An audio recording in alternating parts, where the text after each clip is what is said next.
wherever and whenever you are, and welcome back to QuestJunkiesUK. Welcome back for the first time this year to the southern shores of the Sea of Fallen Stars as we return to our sneak peek preview playthrough of CZRPG's Chessenta's Tyranny. But just now, we are not in that particular vicinity. We have been whisked away on a whimsical, wayward journey of discovery and fey shenanigans as our adventurers, resting in the palace of Arius's spectacular ex-boyfriend. Not all ex-boyfriends are palace, what can I say? Are you kidding me? I just wanted to see the reaction. Cool. I'll come get you. I'll get you. Geography, don't shape me now. Don't waste it. Fail me, that's right. Went masochist for a song that don't save me now. You, sleeping in this beautiful palace on the island of... what was it called? Salune. Port Salune. Port Salune. In the Shark-Toothed Isles. Yes. Awoke to a mystical experience. The real world was frozen in a beautiful moonlit glow. Ships out night fishing, leaning into a wind that wasn't blowing, and they weren't moving forward through the waves. But the group of you were able to move. And you chose to move following the stream of petals from Lucio's hair that led out the grounds and up the hillside to the top of the island upon which Port Salune perches. An extinct volcano, popular for hiking and hunting and frolicking around, but it was a little different when you arrived. As you crested over the edge of the caldera, down below you didn't see cool lava strewn upon the rocky slopes or the dull glow of resting magma at the bottom. Instead, a lush forest awaited you. Clambering down the path into the caldera and into the edges of the forest itself, you travelled through the trees and discovered a cottage. A cottage that belonged to Lucio's fairy half-orc.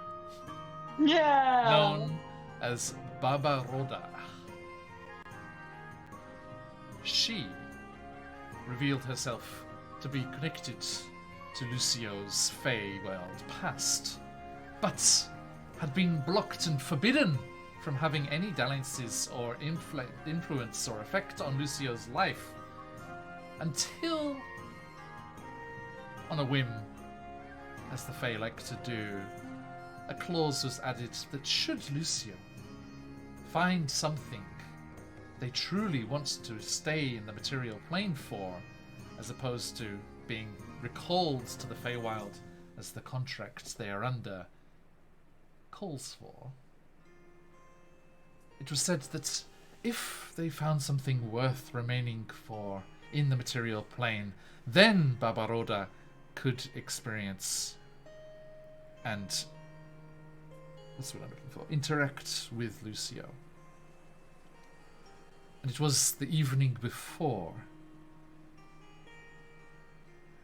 during a playful visit to a moonlit beach and murmured conversations on the balconies overlooking Port Salune, that Lucio, whilst realizing their feelings for Arius, for the first time truly allowed themselves to accept those feelings. And this was the key, unlocking this journey to this Fey forest.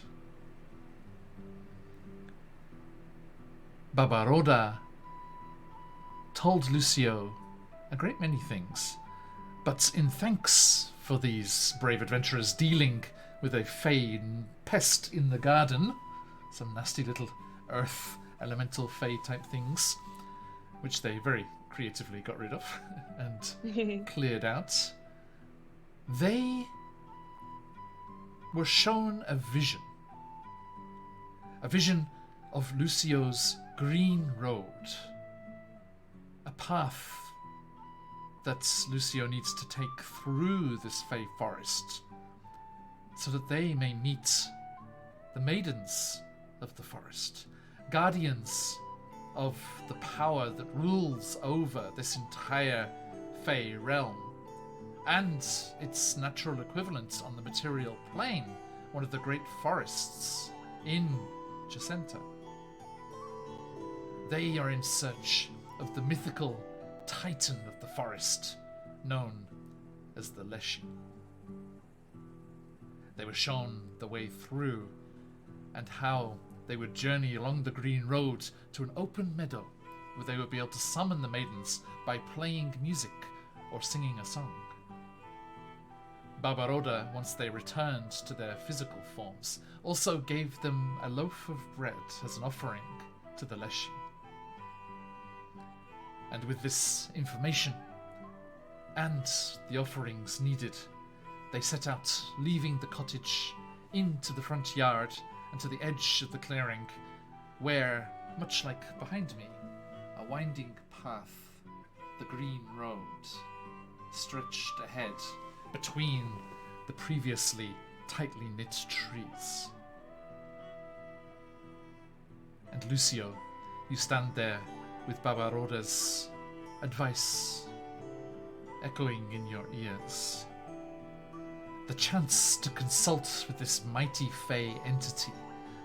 The chance to gain information on how one day, perhaps, you can reverse the fey pact that looms over you and threatens to take you away from your mothers and Arius and all of your new friends. The Leshy is out there somewhere in the forest, and if you can keep to the rules of the forest and the natural way whilst journeying through, then in his good graces will you be, and information will hopefully be forthcoming.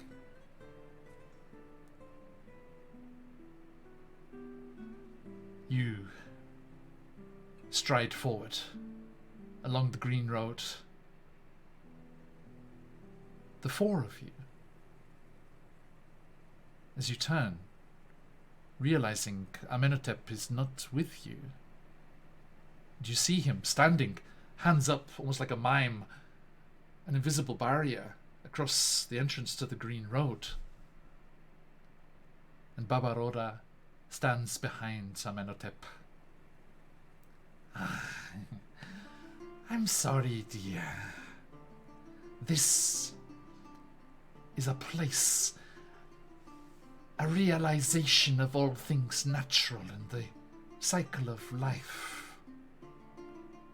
It is not a realm for you. But you can wait for your friends here. Mm-hmm. And Amenhotep crosses his legs and seats with his blade across his knees at the entrance to the green road. I will await you here. Travel safe, my friends. And fare thee well in this week's Chessenta's Tyranny.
And welcome back. Oh. My computer wasn't feeling up to the task of doing a transition. It's just like, bam! Right back. There we go. Right. Okay. Dear friends, as you set upon the green roads, what is our marching order here, just out of interest? I think we will happily skip to the front if. I will stand right beside you. Imagine we're all forming a protective barrier around Yeah. us at this point. Can we all? Should we yellow brick road and then calm? Yeah. I was going to say We're Reese off is to in the see back. the Leshy, the because, wonderful Leshy in the Feywild. Lions and tigers and bears, oh my. Oh my, oh my. I'm kind of picturing it's Reese at the back, but there's Arius and Kellen up front, and Luz sat in between them on their shoulders, Lead the way. just swinging, kicking the legs, and La la la la la. Oh my god. Yeah. Okay.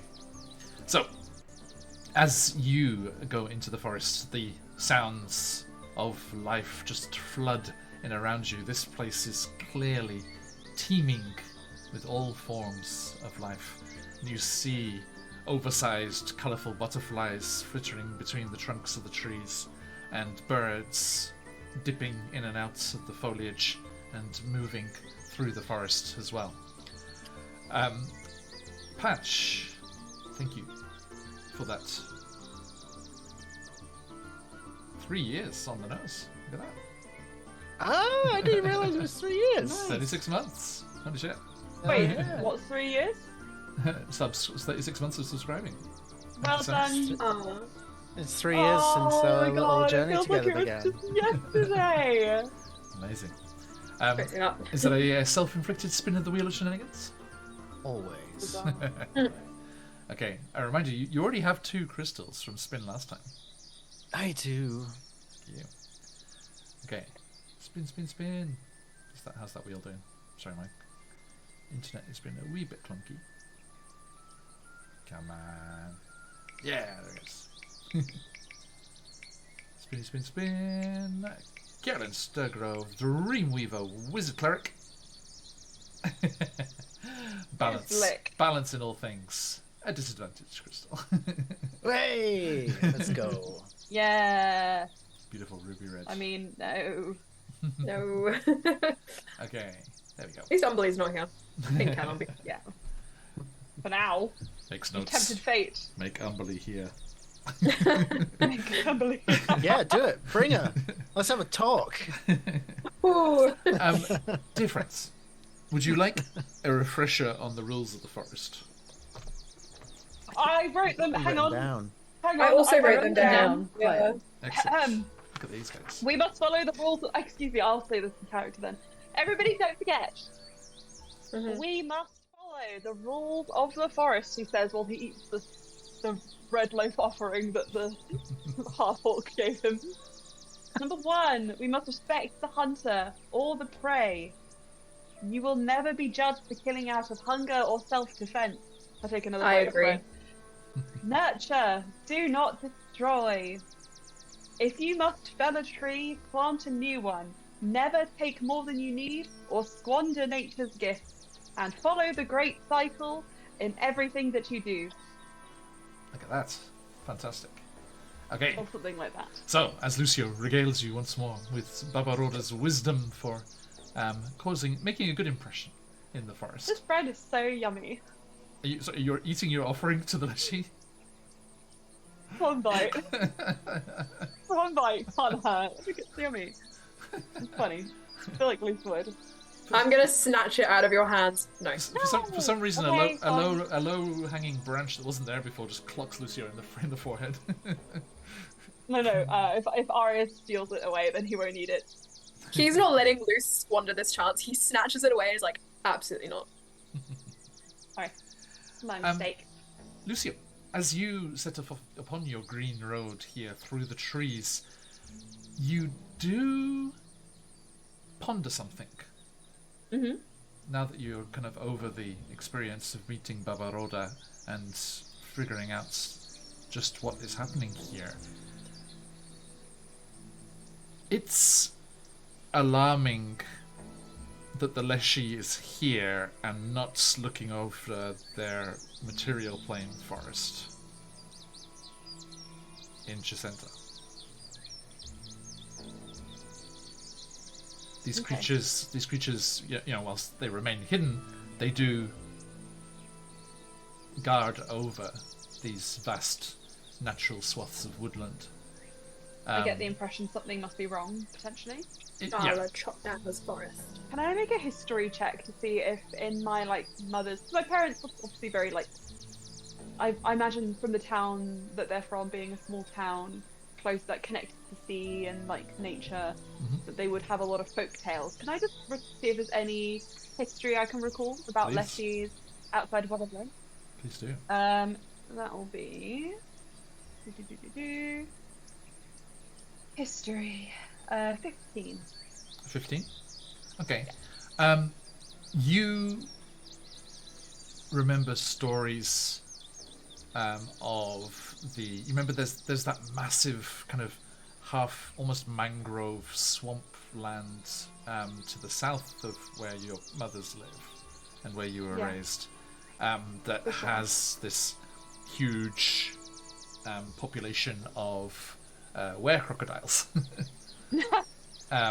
And there is a were-crocodile kingdom that was in there that Shala was not able to subjugate, and is still there.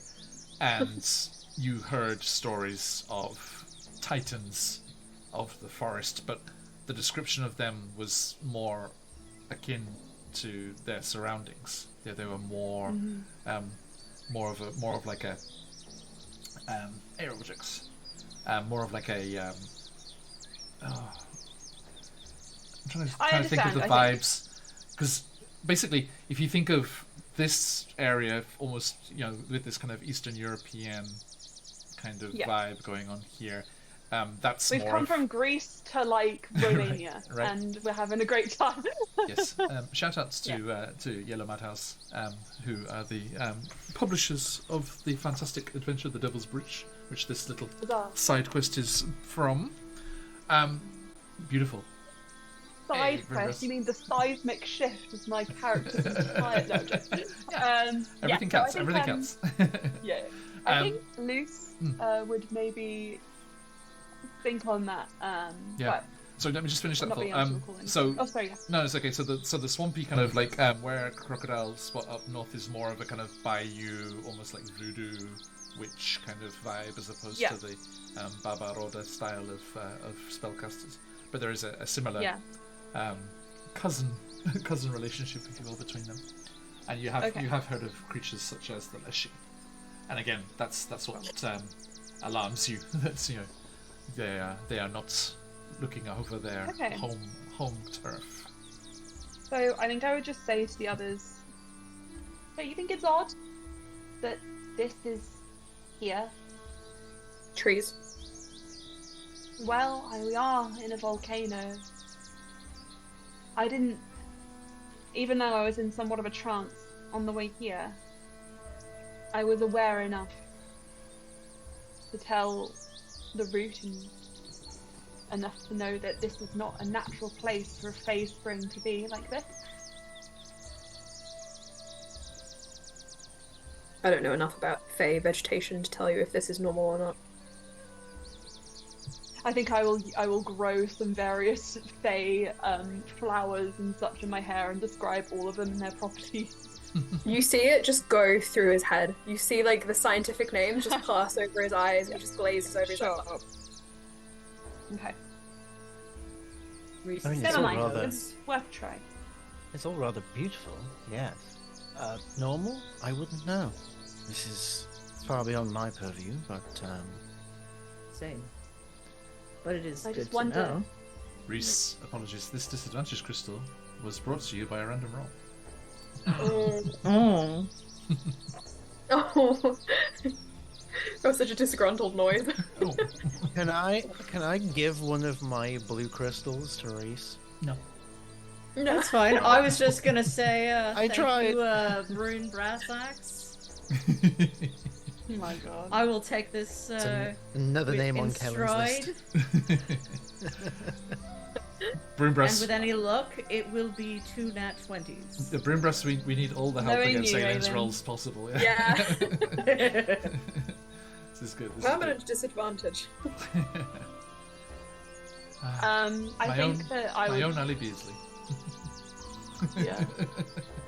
So if I think Luce would just say, and how? I wonder if this intersects at all with the Billner's realm and the other hags. I mean, the only Baba I know is, but I would know about, perhaps I've heard folk tales of a certain Baba Yaga, or no? Do you think? I wonder. I don't. How much has Lucio explored their Fae side?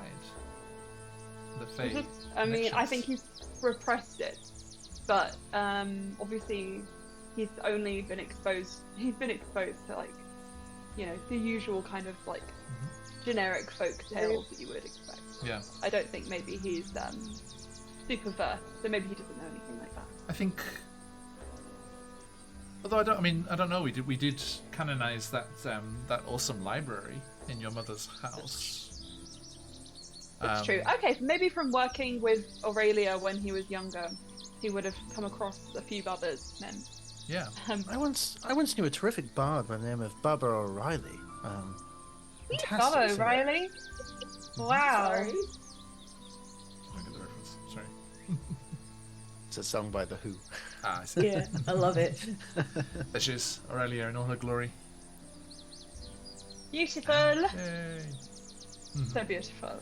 Um, Okay, I think then Luce would just say, the only Baba I know is Baba Yaga, and you don't want to cross her path.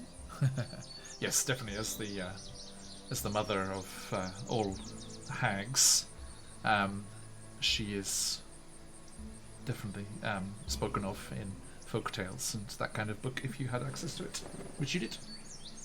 That's a lot of children. Well, yes, I mean, mother is a very broad term. Yeah, Arias takes it all grandmother, great completely grandmother, great great grandmother. That's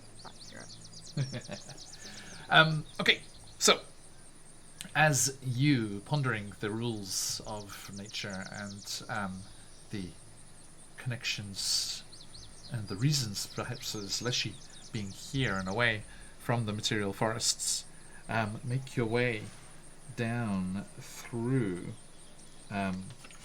into the forest, deeper and deeper. Arius, you, with your particular focus and set of skills, are the first. What does that mean? What does that mean, John? You Arius has a particular set of skills. a particular set of skills and Someone bleeding. focuses. He does. You, Arius, are the first to smell the blood. Yeah. His eyes just like, the pupils just dilate and he's like, oh. Oh, someone's What is it? bleeding somewhere. I don't. He kind of sniffs.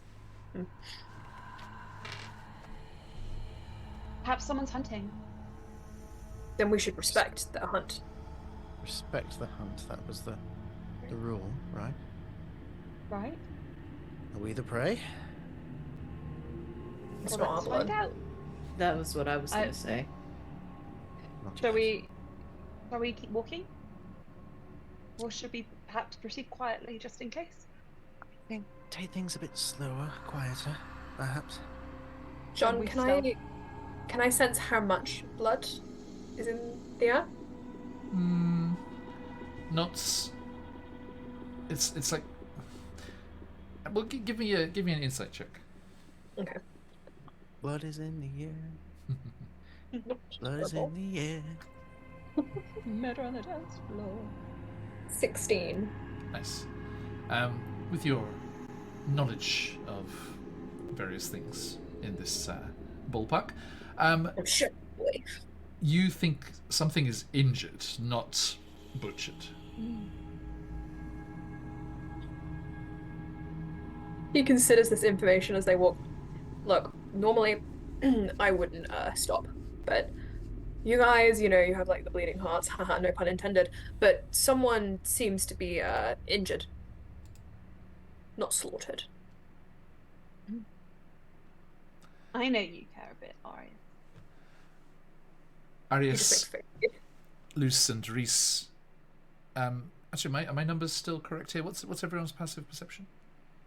My passive perception is 18. No, they're not right. They're not 13. correct, so. 17. And something passive perception is 24. I thought these numbers were wrong. You, Reese, are the first to hear through the trees.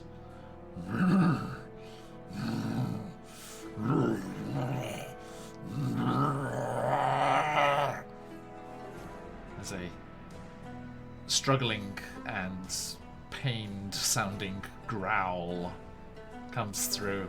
Look who it is! Yellow Madhouse, the publishers themselves. No. Thank you so much. Your book has made it all the way to Japan, and it's beautiful. Thank you so much.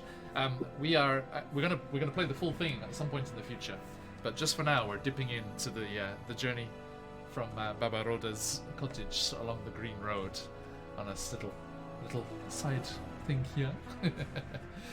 Welcome in. I was very happy to find your Kickstarter. Okay, so yes, Reese, how do you react to that?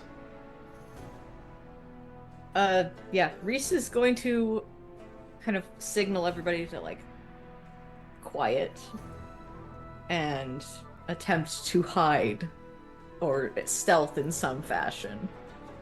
Okay. Are you gonna go alone? The signal is intent to tell the others to do so, like So everyone to go to stealth. yeah to go stealth. Okay. So let's have a group stealth check, please. Carolyn Okay. and Reese with disadvantage. Don't fail me now, you little shits. Hey guys, it was a 6. I got an 8. So who had the disadvantage again? I rolled a 1. I rolled a 1. But Me and the boys are not going to mess you up. definitely not. Okay. 21. Hang I got a on. 19. I got a Guys, 19 guys. and an 18. You're doing it wrong. You're doing it wrong. Something is A amiss. 25. How does that work? And one day I'm going to ask you the proof, and it's not today. I mean, you can. It is. I've sent it to the group chat. Okay, so 21. And sorry, Kaelin, what was yours again? Helen was mine was 21. Mine 21. was 25. Oh, sorry. And then 6, Lucia. Yes. And Arius.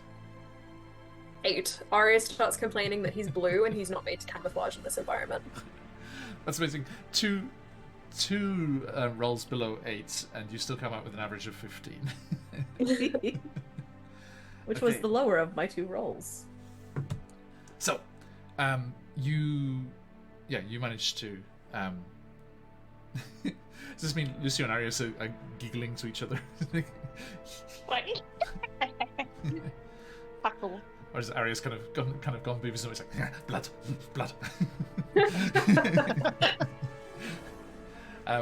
So you make your way through the trees along, again following the green road. Still, it is along the path that this journey is taking you, and you are able, despite a couple of broken branches underfoot by Lucio and Arius, to arrive on the scene unnoticed. And you see a large brown bear roaring in pain as a couple of cubs look on, concerned and confused as what has happened to their mother. just roaring and thrashing against a rather nasty-looking metal trap that is caught around one of its paws.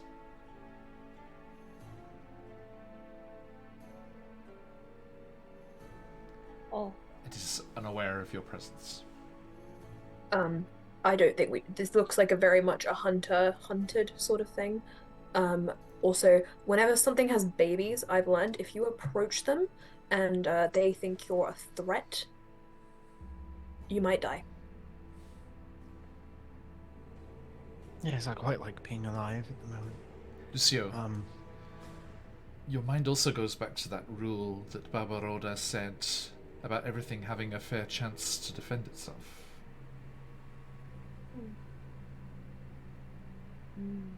And is a metal trap like this what was intended when they said hunting and hunted? Look, guys, I'm having this thought, but it's been bringing up further questions. First of all, I'm wondering whether this is intentional, what nature wants. But and that's what's making me think I'm gonna go save that bear. But the flip side of that is that if that trap isn't what nature wants, my freaking spells, your weapons, and all of our terrifying things are probably also not what nature intended. So we're in a bit of a rock and a hard place. Well, I if have we're an part of idea. nature and we make weapons, that's natural. I have Yeah, an but idea. wait, hang on. At what point does that trap become divorced from the person who made the trap? Or maybe the person who trapped the bear needs furs, otherwise they'll die of exposure in the cold. Yeah, but Reese has an idea though, so let's What's hear it your out. idea, Reese? What's your idea? Reese's piece. Well, you can handle the. You know animals, and I'm pretty good with traps or avoiding them. But I can also disarm it, and I've decided I'm going to talk to the bear.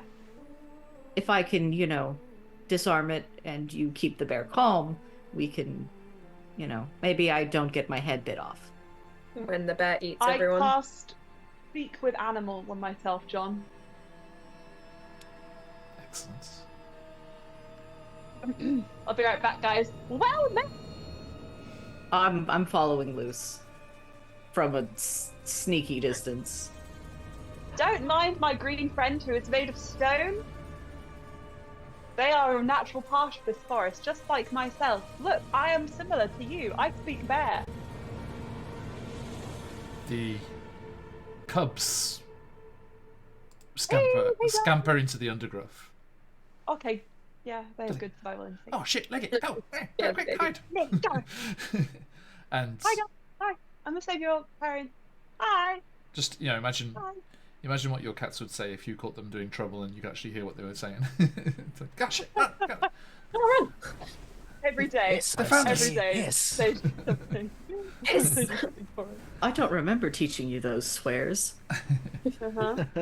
And the bear turns painfully as it puts weight on the leg, trying to ball up its shoulders and seem large as possible. Who are you that speaks our tongue?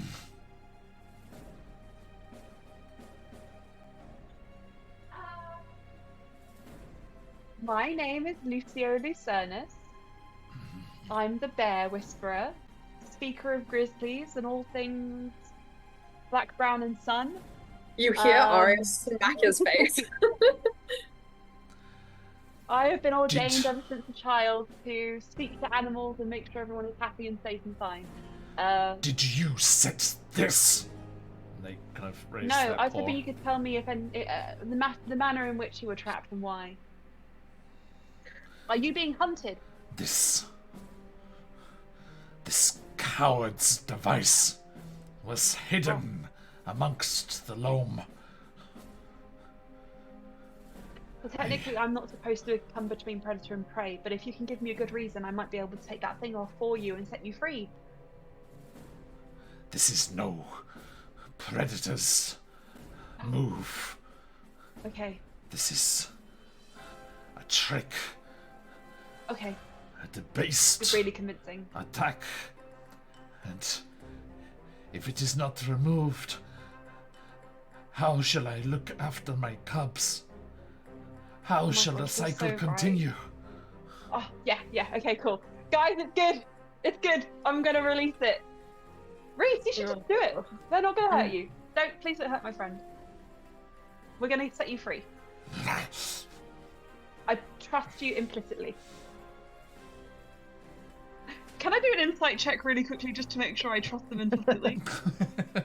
Please do. I mean, Luce gave the go ahead. Luce gave the go ahead. 23. Nice. They want nothing more than to be free of this trap and to leave with their cubs. To make sure that Reese still feels comfortable, I make sure that he just has no inclination that I doubted myself for a brief moment. And I just smile and give him a thumbs up. Approach the bear. Can I, should I make a sleight of hand check or? No, I mean it's designed Okay. to be released by people with hands, Fair enough. And The opposable thumbs will do the trick. They will.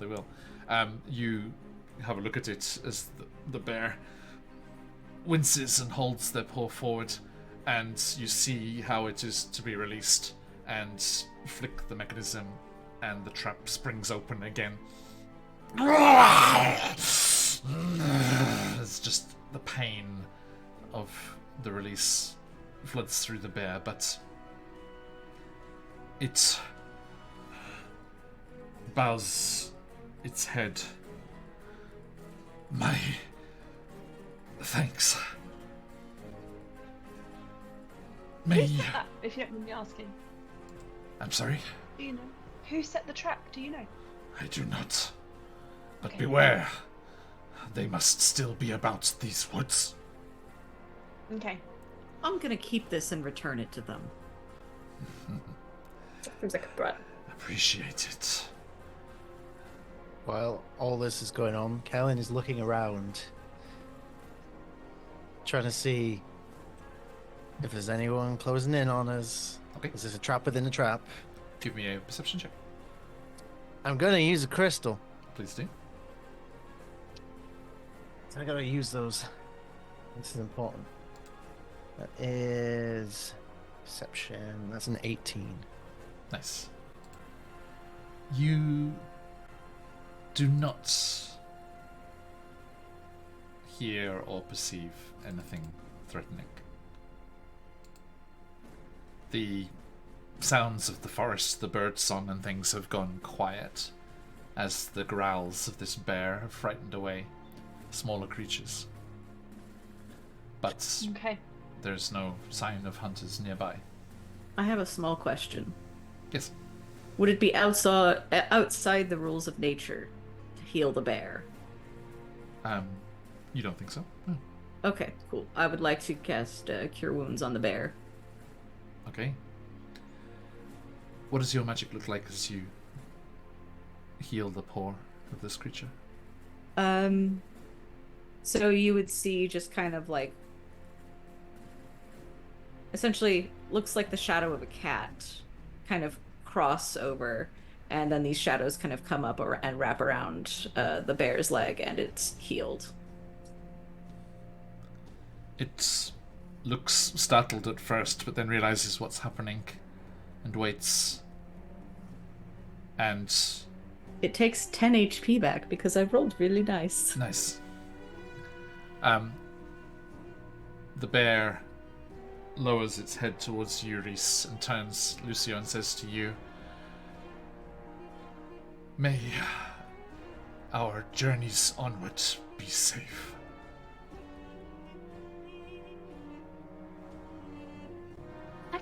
You two. Name one of your cubs after me. My name is Luce. Bye. Wouldn't they already have names if they're born? They can change them. And the bear lumbers away, its big furry haunches and little tail disappearing into the trees as you hear the rustles of its cubs joining it. And it's not long after it's disappeared that the sounds of the forest flood back and replace Oh. the silence. Now that I can speak with the animals, do I understand any of what's being said? I think with the nature of birdsong being as it is, I think it's the same It's all here. like- It's like, this is my tree, fuck off, no you! This is sometimes like, No. horny, horny, horny. That's pretty funny. And other such Okay, rascally things. for Okay. sure. You return to where Carolyn and Arius are waiting. Hey gang, hey gang. I don't think I fuck with the Feywild, because I would have thought that was like a hunter thing, and I think metal weapons are completely acceptable. To be honest, yeah, I was also kind of a bit like maybe, but maybe it's because it had kids. We'll figure it out as we go. We'll figure it out as we go. You wouldn't have helped it if it didn't have kids. No? Interesting. No, yes, I would have helped it no matter what. Do not help people unless they have children. No. It was more like. Guess that I'm life never would have getting help. cost Many. Oh god, no. That meant more like if that life would have cost more lives, then it should be freed. So that life being lost represented many lives being lost, right? Didn't we technically Helen. interfere with Right. what should have happened to those cubs? Because wouldn't they have like starved or been eaten by other things if the mum had died? Isn't that Helen also lets out. Kellen lets out a big sigh, puts her hand to her forehead, and casts guidance on herself. Meanwhile, Reese As we just have a debate. gives Luce like an affectionate, reassuring like pat on the head. I just think it's unfair because when sea elves are born, there's like tons of us, and then like the rest get eaten, and there's only a few left at the end. Not normal, man. It's the vibe. It's normal to Not us. normal. Welcome in, Reese Raiders. just has like 1,000-yard stare, like is suddenly thinking about things that he's never thought about ever before in his life, like the reproductive cycles of sea elves. You can ask That's a crazy thing. Nobody knows where they come from. New things. Oh, I can tell you if you want one day. I Similar think to this is a later conversation Much later. Much from later. Heightened to Checked. Right. Now, Reese, your ranger instincts kicking in would suggest, as is often the way, that hunters like this may have set a series of snares or traps around, and will be doing the rounds, checking them. So, Can you, I search out other traps? you can, yeah. Let's make a. I might like to start a collection. I mean, your passive perception will be scanning as you go about. You got like a Passive metal perception. detector. Yeah, passive Not really perception funny. is 24. Passive investigation is 22, if that helps. So if Reese starts beeping, we know there's a trap. You Or a just see ring. his shoulders like tense, and he's like, I detect shiny. Okay. Is Well, good shiny? Bad shiny? They're all shiny. they're all shiny. Lawful neutral shiny. That's the real debate. What's the difference between bad shiny and good shiny if technically they're made of the same shiny? I think it's the hands they're in. That's the answer, isn't it? And how sharp they are. I'm also Yeah. interested by Lucio's comments there, because if you had failed that stealth check, the cubs would not have been obvious at all when you arrived. It would have just been an angry bear. Now, Luce is thinking things through. Okay. Onward. I'm feeling Onwards more and more indeed. confident about my mission as we go. Reese, as you are, thanks for that shout out, Phantom. As you are making your way forward along the path that is open through the trees, with your perception being what it is, you do notice before the others that once again the sounds of birds and other noises of the forest starts to lessen,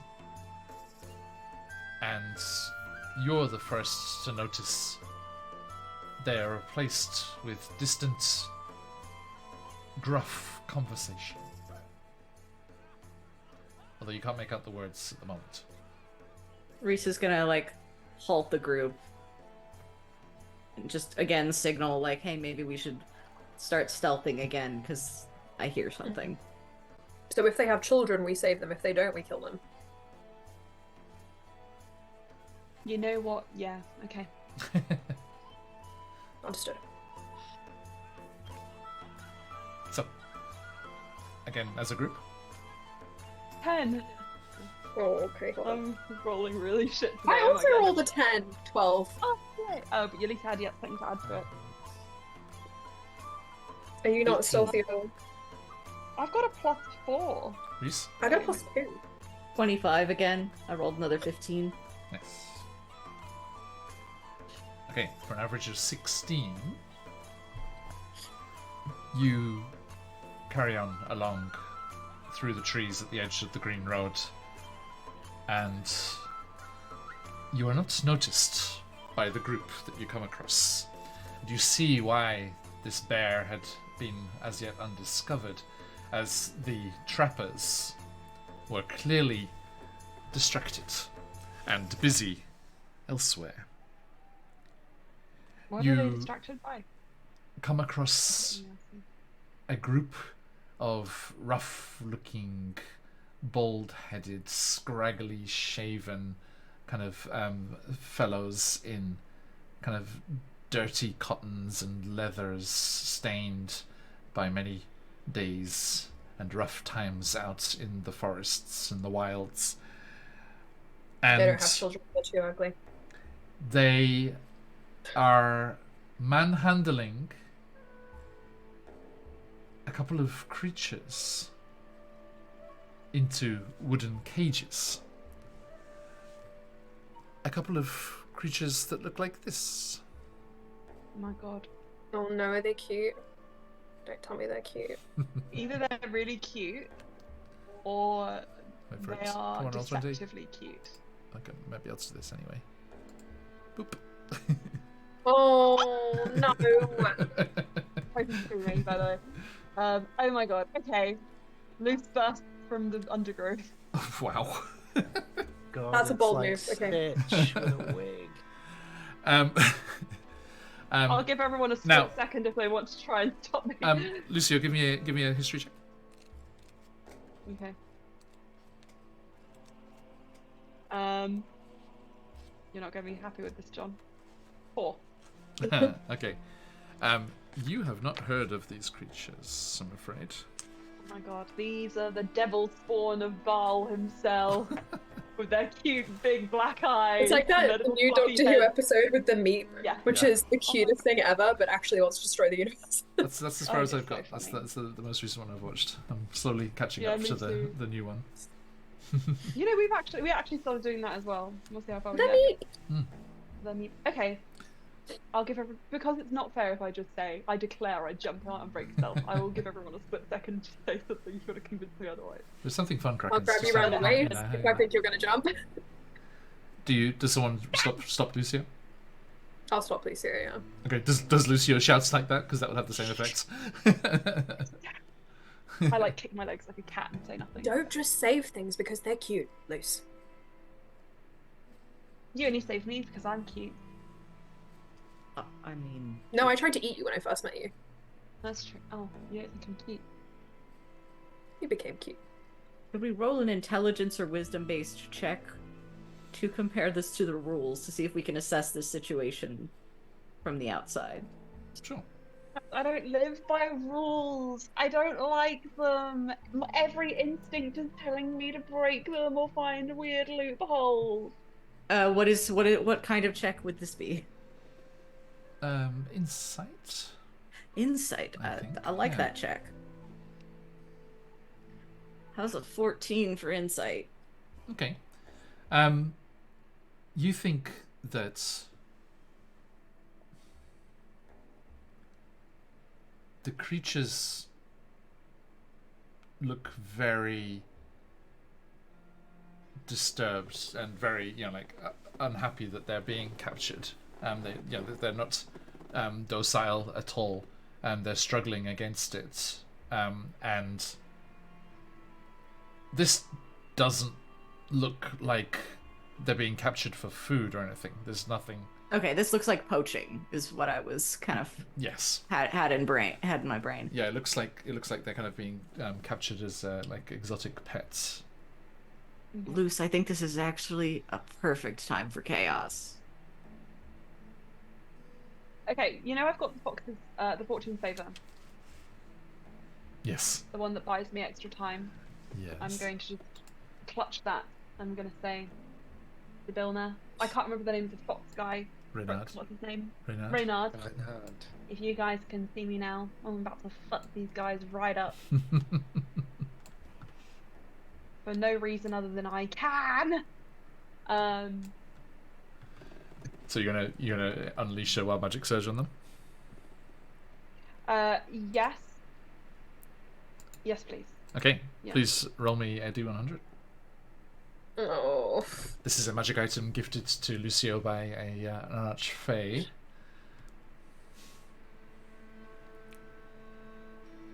Ooh, 7. 7? I rolled really low on D100. No worries. I've noticed that. So I'm just waiting for the table to load up here. 2 seconds. Mm-hmm. Nice to have everyone, and thank you for joining us today.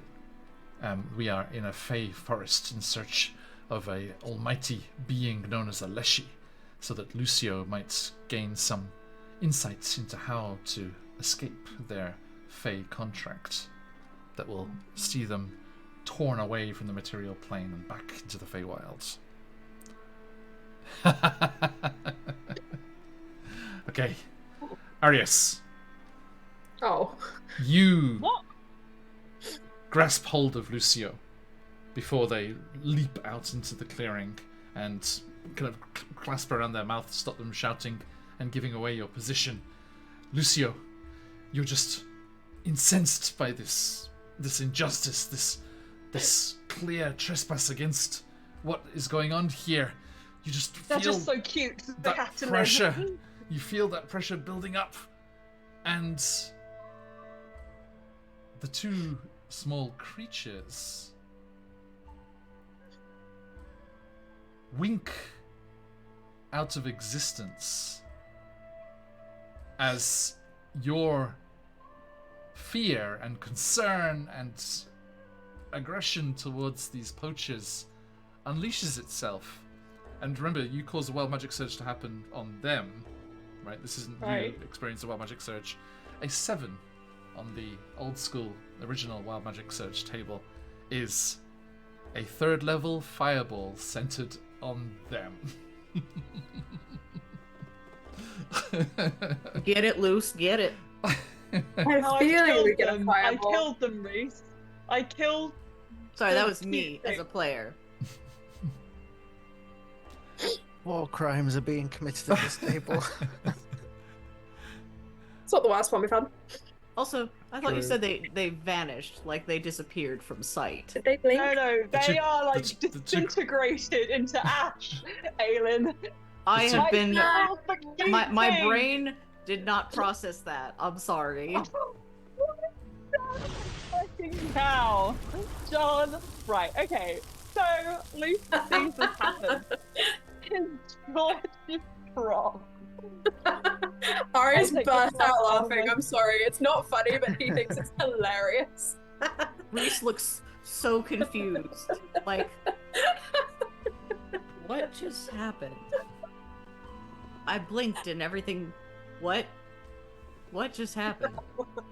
What? I'm going to shakily hold the fox's favour, and I'll just say, "That's 6 months at least, you bitches!" Lucio kind of stumbles forward out of the hiding place into the clearing. Luckily, it was a clearing, so there's no trees immediately around where they were.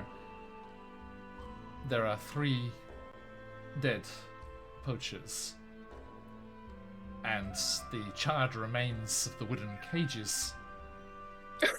And then, with a faint pop, pop, the 2 blue creatures wink back into existence. Okay. I did perceive this correctly. I did. I'm sorry. I just Okay. I thought I was hallucinating. They blinked. Yeah. Yeah. Yes. And they did need your help. They couldn't pop out of the cage once they're in there. They can just in and out in their current location. So That was hilarious. the poachers are toast. We're not even gonna roll the damage on that. You just Loot their bodies. do you? Loot that body. Sorry, I'm gonna loot their bodies. I have to answer the door. One. That was-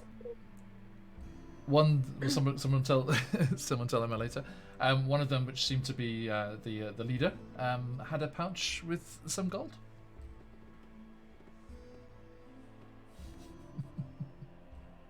Interesting. Thank you, Yellow Mouse. Kraken's homebrew once this creature is a playable race. I'll play it. So Emma was saying, yes, you do find a pouch with some gold. Very appropriately, that was a cold caller from Great Ormond Street Children's Hospital. If they've got I don't want kids. to tell them what to do. On They've got what? kids, yeah. Lucio. Yes. So, yes, if I may quote Yellow Madhouse there. Yes, 100 gold pieces that they were going to, if they discovered you, they were going to offer you to Go away. not interfere and look the other way. Yes, but never mind. Hey, thanks for the follow. Nice. Okay, 100 gold pieces, adding it to my inventory. 100 gold pieces. I have a question though, Luce. Wasn't self-defense or hunger? So what kind of That was wrath, yeah. So what kind of this is creature a are these, problem. and are they edible? Because we could say it was a snack. I did just say out loud that it was wrath. But I didn't, maybe I didn't say that, because there are no trees around to here. So, I don't know if I want to eat them. They look kind of like me. Like humanoid. Like No, I mean the people. people you toasted. Yeah, they smell like bacon, but they look The humanoid. He pokes one on of with his the foot. one of the little blue creatures kind of comes scampering over, as you say, Might no, even no, consider the this as a humanoids, constellation. and it says, oh, thank God, I thought you meant us. Oh, no. We're look here.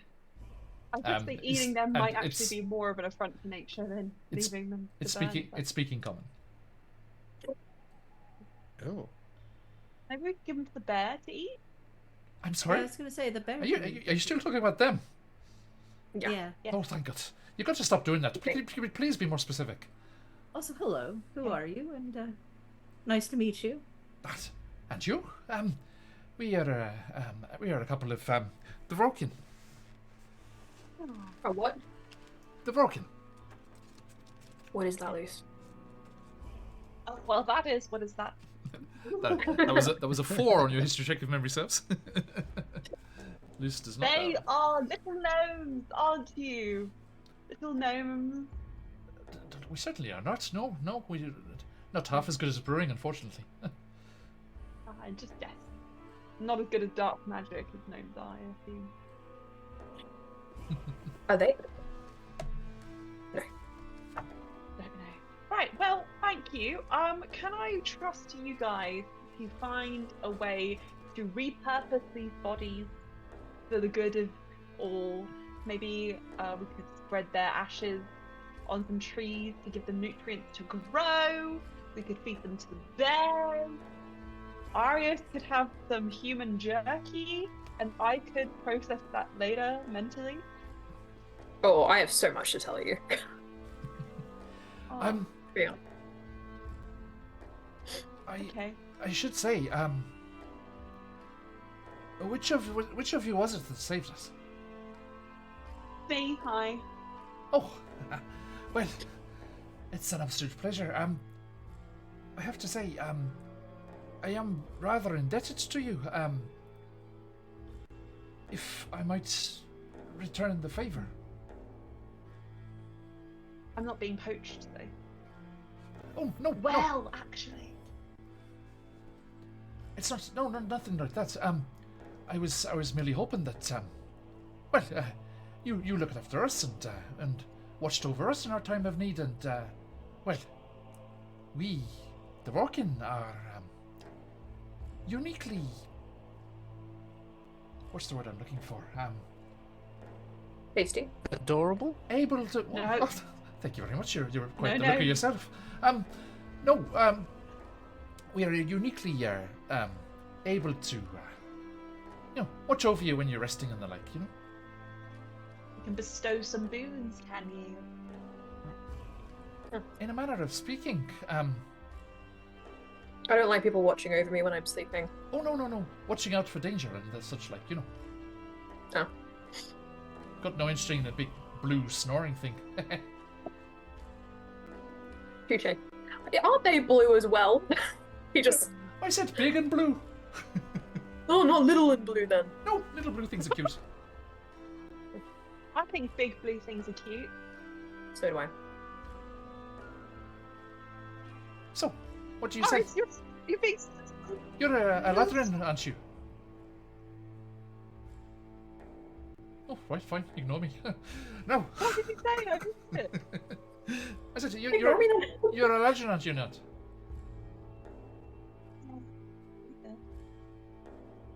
Are you from these woods yourself?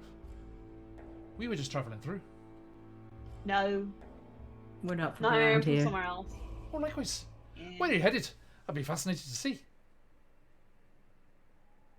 We're gonna go meet a Leshy. The Leshy?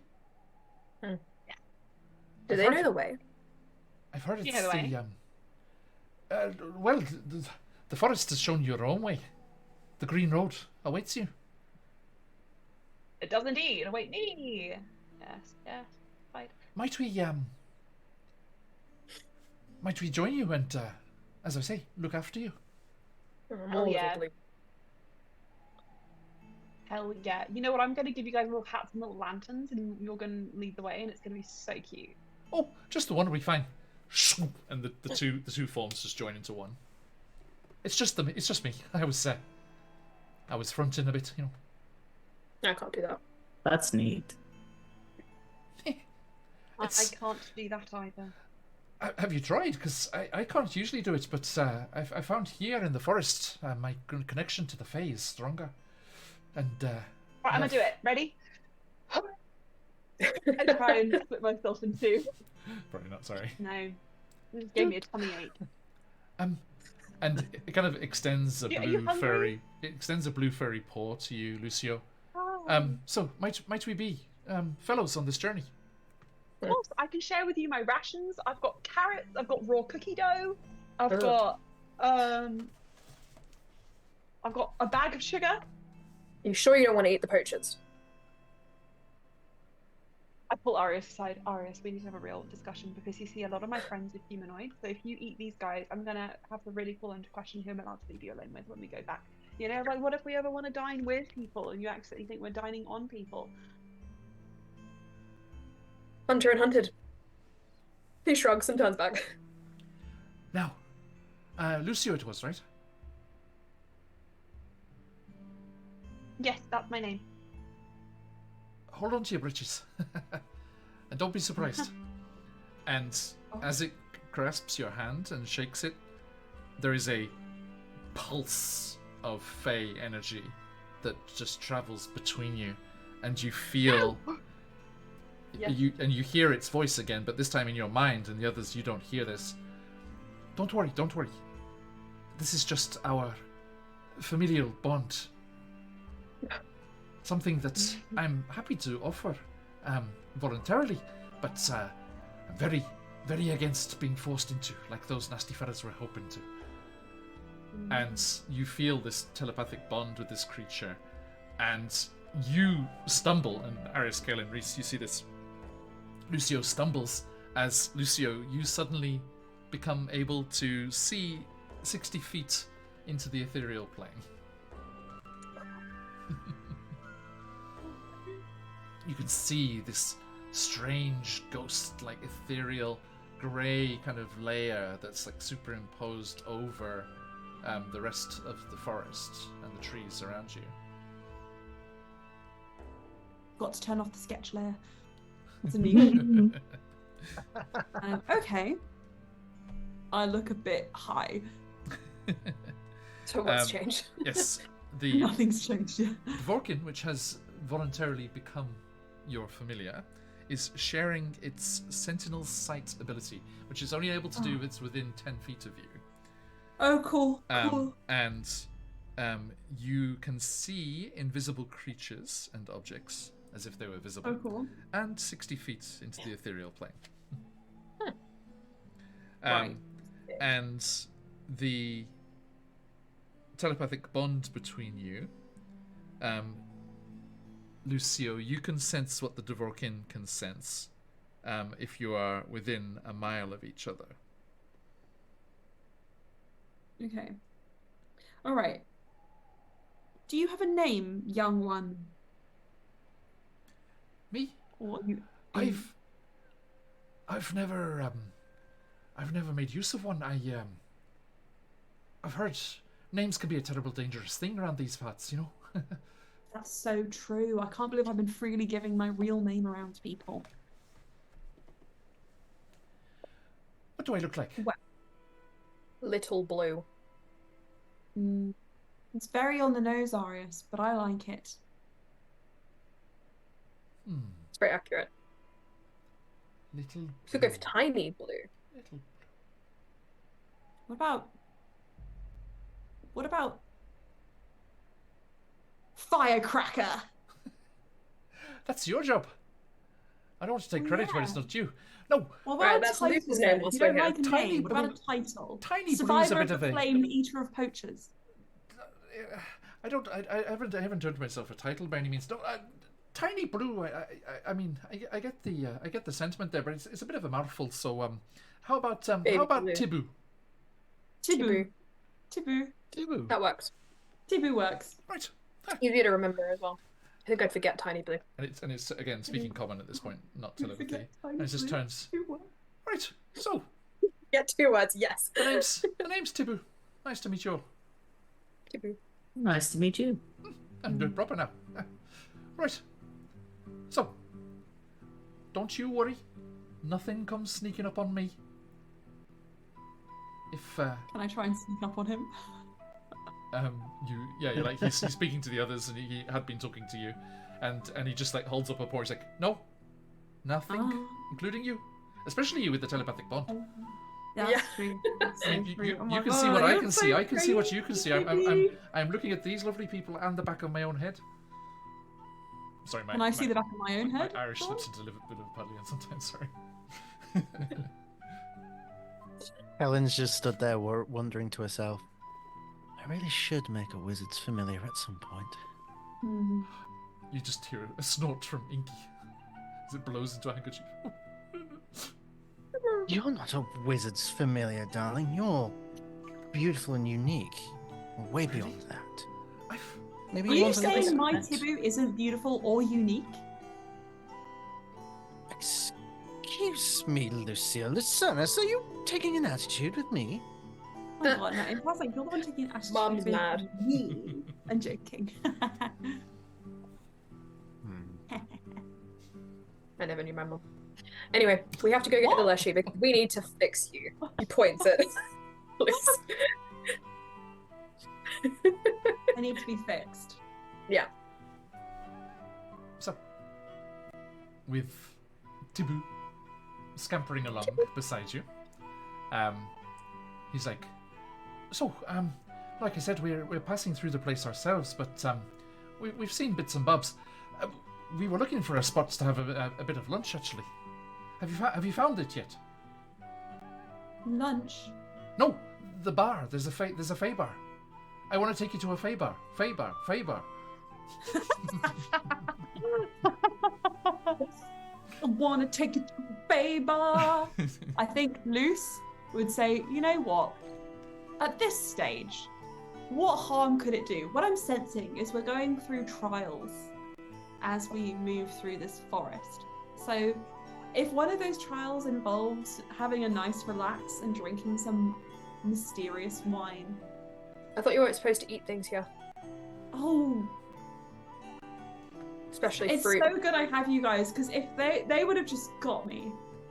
They would have just got me. Well, if they'd- I mean, don't we need to stick to the path and not travel from it? Damn it! Yes, Luke if just the keeps path, rubs his temples and says, yes, the path. I'm sorry. if we find ourselves at the bar, then the path deems it so. Indeed. I know some good bars. They're not Fey bars, but similar. Well, What kind of bars? That Yes. sounds fun. here's hoping. Grace just keeps walking. Arius, what do you mean? I want to. You never take me to a bar. I trot. And you continue along the green path with your new companion.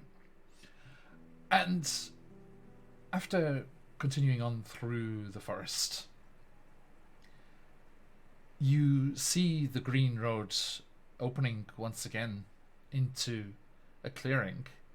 And those of you with the higher passive perception, so Reese first, and then Arius and Lucio, you hear animal noises and birdsong like before, but there's an increase of animal noises.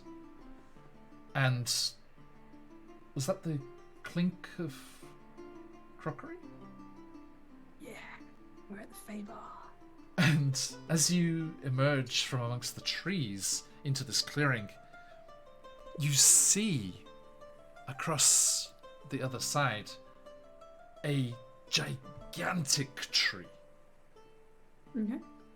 and freshly broken earth around it, as if this tree has erupted up out of the ground. And Tibu says, "Ah, will you look at that? We did find it. It was meant to be. The Feybar travels here and there around the plains, erupting from the floor wherever it wishes to set up business. He's a lovely fella. You've got to come and meet him." I think anyone that looks at Kellen at this point sees like a warm smile on her face as she thinks back to the very early stages of this campaign, where this group found themselves in a bar in a tree Yeah, Oh, way back in the beginning. I remember that. hang on a second. Have we been here before, John? Is this the same bar? It is. Don't think That it- was a legitimate. That was a in place Okay. in situ thing. You think this I isn't have all the a notes. legitimate I could have recalled it. institute? but- Okay. How? You know what? I could always stock up on more sugar and cookie dough. Not from the. No, Maybe you're right. I'm sorry. It's the Feywild. It's tricking me into wanting everything from here. As I'm long as we definitely don't not take doing that. more than we're supposed to. That was what the rule was, wasn't it? It is. We shouldn't eat anything. We shouldn't eat anything. Don't eat anything. I was told Except not to eat support anything, yourself. yeah. But again, I have a very limited capacity for rules, so it might have been a very blanket statement. Maybe there are exceptions. Tibu says, "Do you mind if I eat? Because I'm famished. No, We please, only please take what do. we need. Well, I need a good slap of feed. Come on, let's go." I wish I I will could. go in. I will go in, but I'm repeating under my breath. Don't eat, don't drink. Don't eat, don't drink. That's how they get you. Luce, I will pick you up and hold you as we enter the bar. Like, no, Oh my god, but it smells so good. Is that candy floss? no. Okay. You make your way over, and you can see the creatures that you could hear. There are a couple of badgers sitting and the Feybar has erupted from the ground and set up for business here, and little Tibu says, we better make the most of it. It's only ever in one place for like 1 hour or so at a time. It's always shifting, moving here, there. So many places to see, people to serve, you know? So, come on. Goodness knows how long it's already been here. And you can see that there are some other fake creatures. There are a couple of forest gnomes and some other little pixies and sprites, much like in Barbaroda's garden, flitting here and there with their little, almost like firefly lights kind of drifting around the space. And you can see that some of the creatures have set out blankets on the ground, on the soft grass in front of the bar itself. And there does seem to be more conversation and sounds coming from within as well.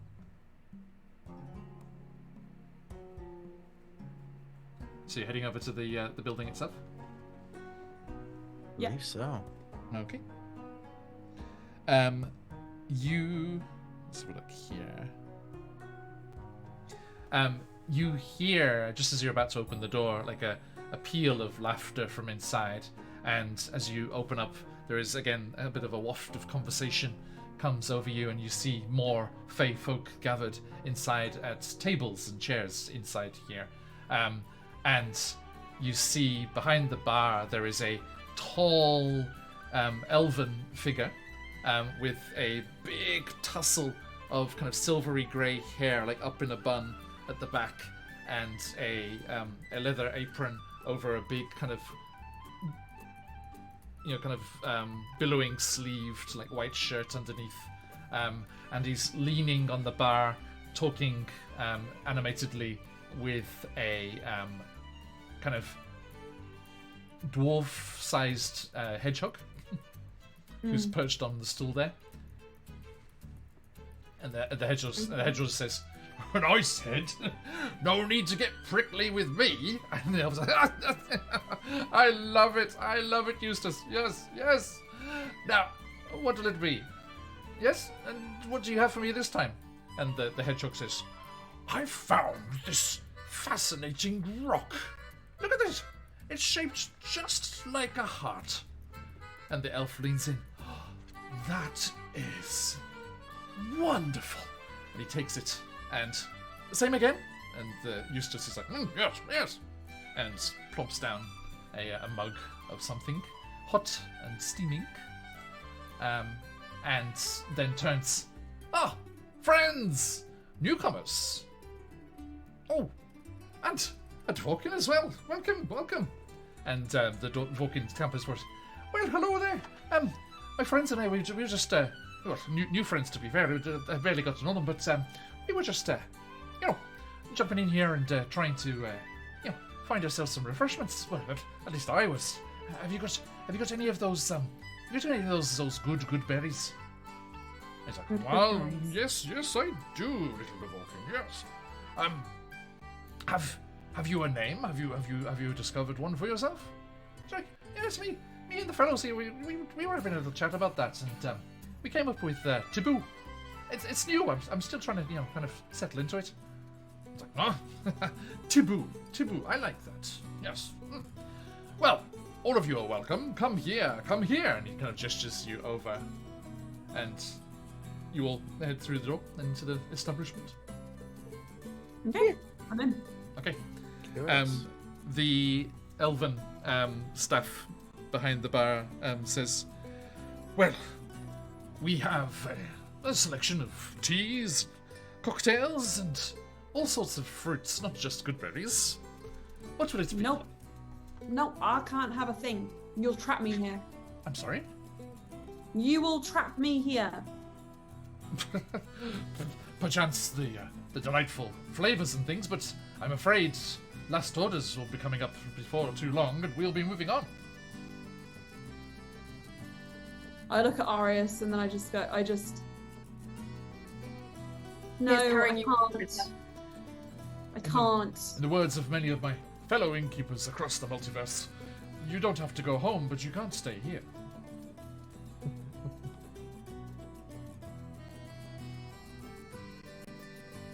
What is your qualms? What are your fears? All of my fare is fresh, delicious. Nothing like that. I just know the Feywild. If you eat fairy food, you can't leave the Feywild. That's the whole thing. That's legit. Fairy food? I'm not of the Feywild. Oh, okay, cool. Then sick. Give me your food. Let's go. I mean, no. Insight check. Please. I mean, no. The inner turmoil. How'd you do? 11. 11. Okay. Is he telling the truth? I can eat and I won't get trapped here. Seems absolutely fine.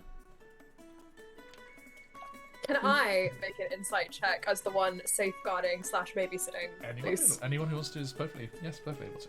Yeah. Ooh, Kraken's Homebrew with a 20 on the deception. Helen's not going to make an insight check, but she is going to order a tea. 19. Also 19 for insight. Okay. The elf seems perfectly legit. I am rather parched. And from what Tibu said, it sounds like this place travels around a lot. It's not a local place. Okay. And one of the rules was not to squander gifts. So this could be, in fact, a gift. I only eat raw fish. Do I have to pay? The elf says, an exchange of gifts. Your money's no good where I'm going, but if you have something interesting, fascinating, like Eustace here, you look at this rock. Isn't it amazing? Mm-hmm. It's like a vaguely heart-shaped rock. Okay. Then I will partake. What are you giving me? I will give you. Hang on. Googly eyes. Yeah. I'm still finding those, Patch. I'm still finding them. Yeah. I know. For context, when we met Patch in real life, he gave us a pack of googly eyes. They exploded in my bag, and now everywhere in our house, we still find them. Yes. I will lean over and gently place a googly eye on the tip of his nose. Magic. He goes cross-eyed looking at it. On perception checks, whatever those are. No, it doesn't. Yeah. This is magnificent. I need a mirrored surface. Hang on. And he kind of picks up a shiny tray. Yes, I have 3 eyes. It's pretty cool. What would it be?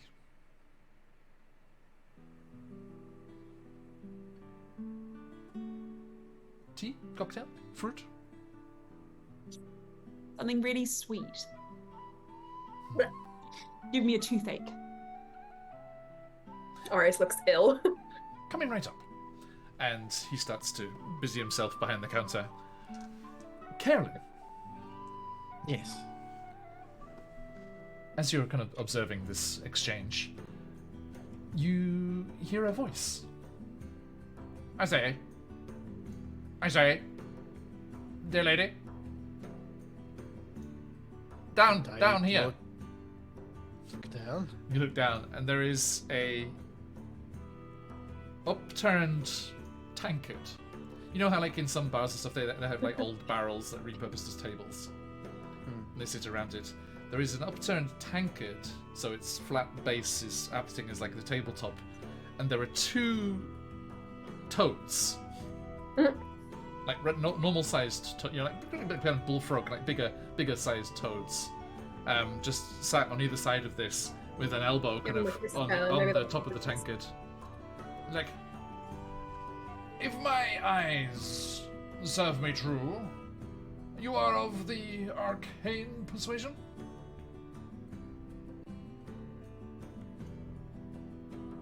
And the other one pipes in. A wizard, dear woman! Are you a wizard? I think instinctually, Carolyn looks around and remembers she's not in Chessenta, so she doesn't have to be as secretive about that. Depends who's asking.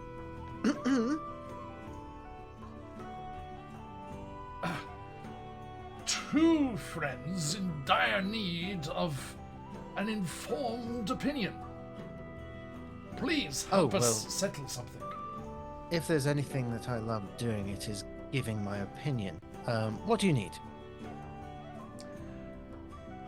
We have got ourselves in a bit of a quandary. We have been discussing the nature of reality and dreams. Are you aware of the intricacies of the dreamscape and the dreaming process? Dreamweaver. Oh, one could say rather intimately, yes. Well, we've been going back and forth about this for hours. You are aware, of course, of the idea that one is only aware that one's been dreaming after awake. Whilst you're in the dream, it feels perfectly real. Yes? I think that depends upon the circumstance. How so?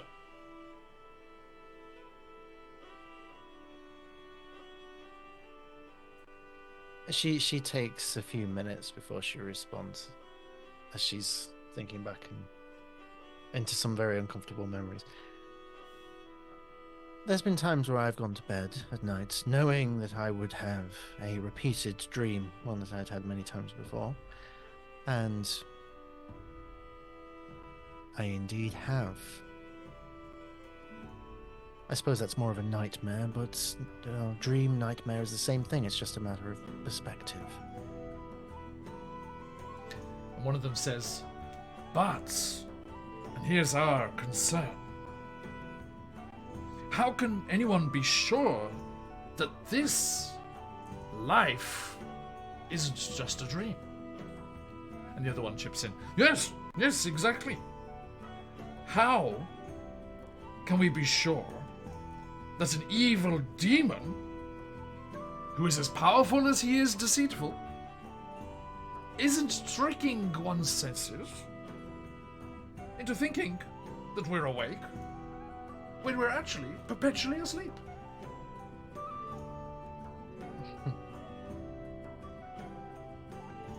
My dear friends,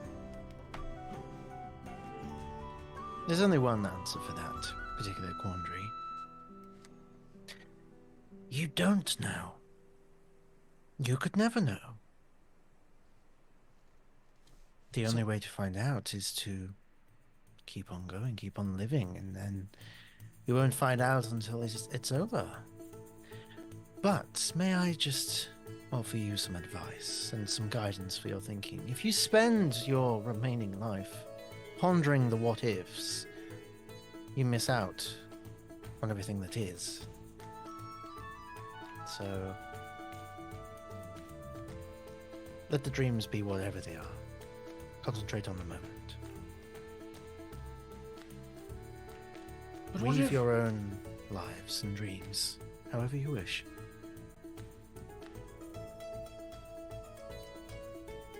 But if one focuses too much on what one's experiencing and seeing, what if that lets the demon realize that you're onto them? And they step in.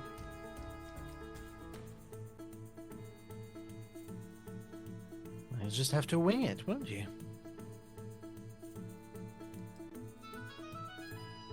Imagine that. Becoming aware of this whole thing. And then them becoming aware that you are aware. And then the whole thing. The whole thing comes crashing down. And it holds up a webbed leg. There's just four legs. And foreleg. And it's pointing towards the corner of the Fey bar. And you could see the shadows where the lantern light just doesn't quite reach starts to boil and shift and extend They're like, gracious! Gracious! They're onto us! And the two frogs just start hopping madly out towards the door. And the elf bartender, still busy, like pops up from behind the bar. He's like, his hair kind of tousled him down. He's like, what? Oh! And like ducks down again behind the bar. And again, you see those shadows twist and move and starts to elongate into a twisted humanoid form, arms stretching out, grasping onto floorboards of the Fey bar. They creak in protestation as the creature pulls itself out of the shadows. And Carolyn, give me an Arcana check. Oof, my pleasure. Let's use my other crystal. Let's do this at advantage, because this is going to be a good roll. 27. Nice. Yeah. You are fully aware of this creature and what it is as a shadow demon.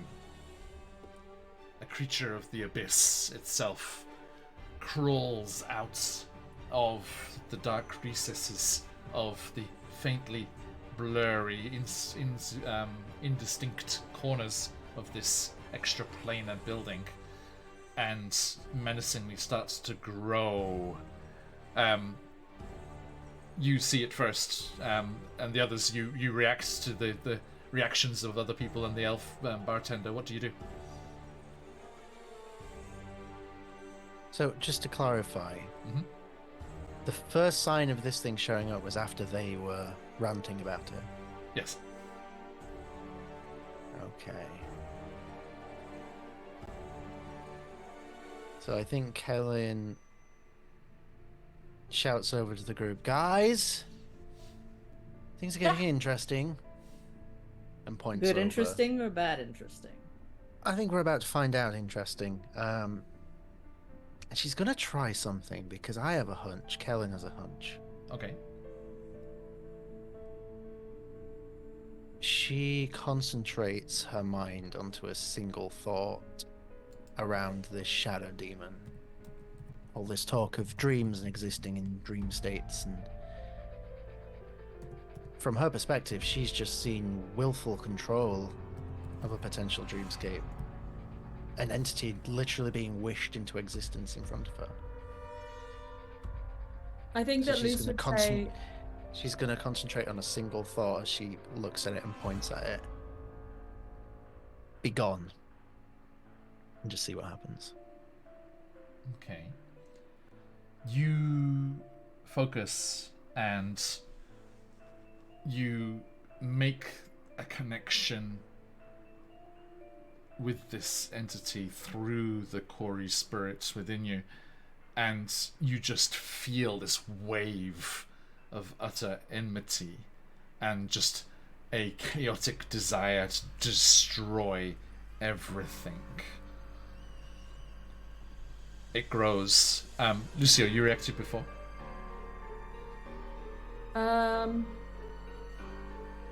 well, obviously Luce is a Circle of Dreams druid, and ever since he was young, sort of been plagued by nightmares, like lucid dreaming, like sleepwalking, that kind of thing.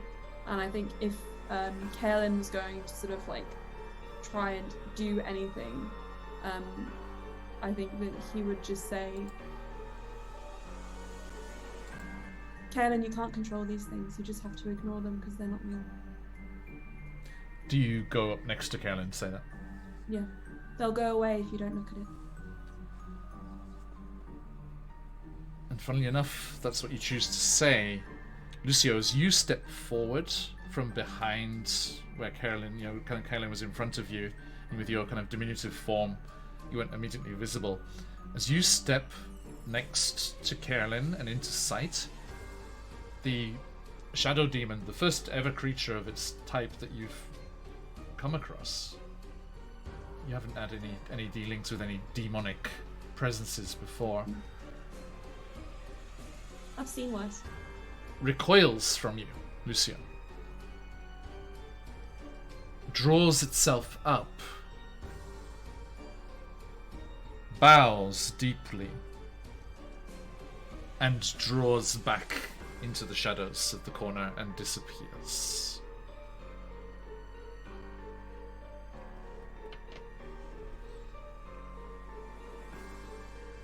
Okay, Kaelin. So yeah, I was right. Not real. Though, it's a bit scary they're in the waking world now. Unless we're asleep. Fucking inside check on Lucio Lucerna's right now.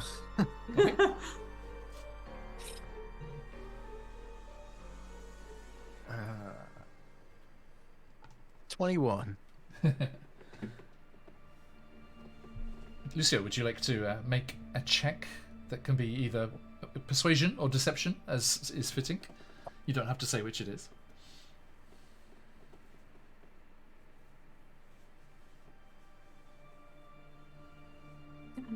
Sorry, my iPad died with my character sheet on it. But let me just quickly.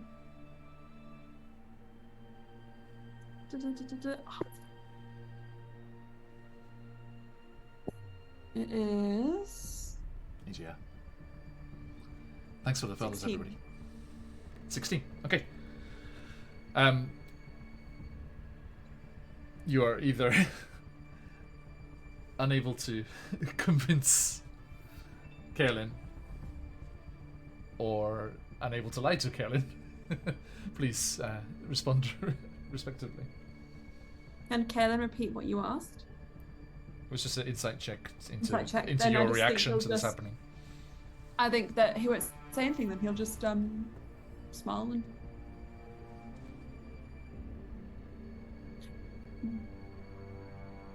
They're probably very similar because you're from your ancestry's from the plane of dreams, right? Hmm. Cool. Why are you looking at me weird? Why are you being weird? I cast Detect Thoughts on Lucio. Okay. Wait. Can I ask what Kaelin is thinking? She's Like, not can you sure just yet. kind of just walk me through the thought process so that I know what sort of thing you might encounter?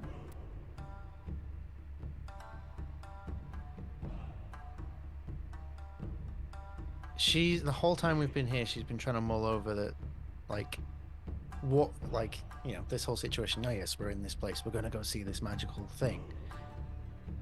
But there's always a but, and she's been trying to work out the but the whole time. And the one thing she keeps noticing is that in her mind, Lucio doesn't seem quite right. Okay. And she's not sure if it's just being faced with whatever fate is ahead or if it's something more. But she's hyper protective of everyone, so she is going a bit overboard, maybe. Okay, go for it. Alright. If you're doing detect thoughts, then I have to make a save, right? I get the first initial your thoughts. surface thoughts, yeah. Surface Yeah. thoughts. Okay. If I pushed it, it's the same.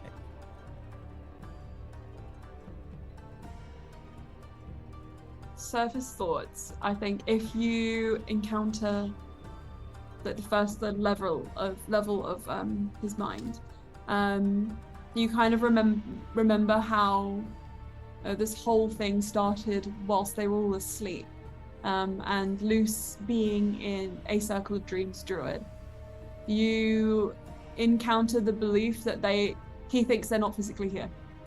He thinks that their bodies are still where they were asleep, and that they are lucidly dreaming, vividly and intensely. But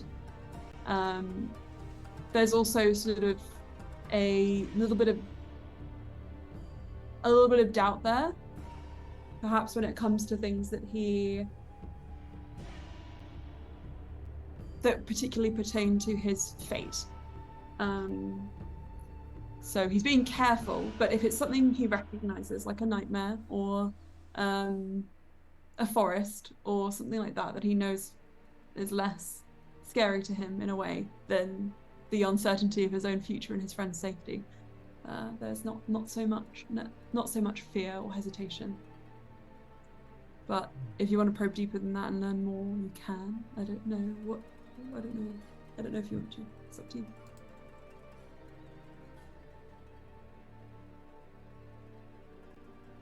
We've come this far. I'll probe deeper. Wisdom save, DC 14. Oh, I'm sorry. I got a 14 on the dice. It's a pizza. Okay. So 14 plus 8, 24. 22.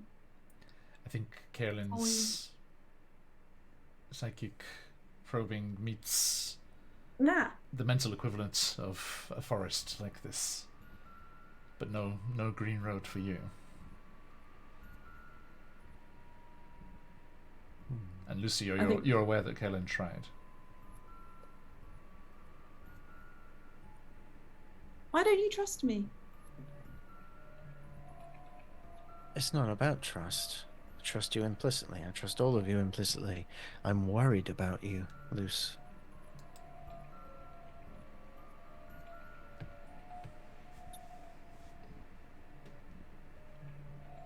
Sorry, I don't have my headphones because they...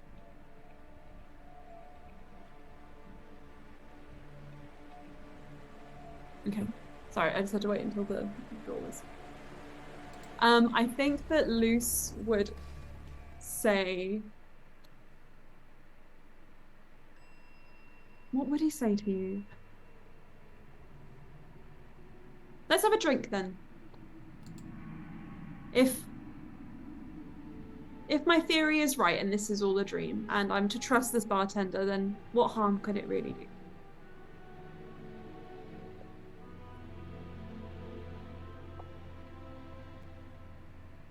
Drink with me. This is your journey, Luce. Where you go, I go. Coolies.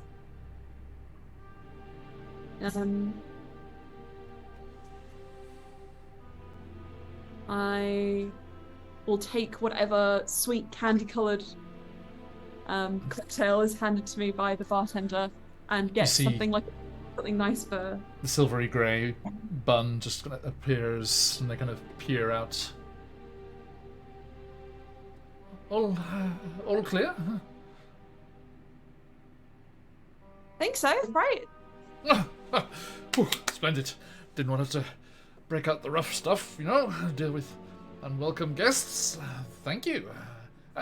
Around on the house. Thanks. Thank you. Oh, must have picked up a stowaway somewhere. Right. So, here you are, and he brings up, having completed the order that you did before this kicked off.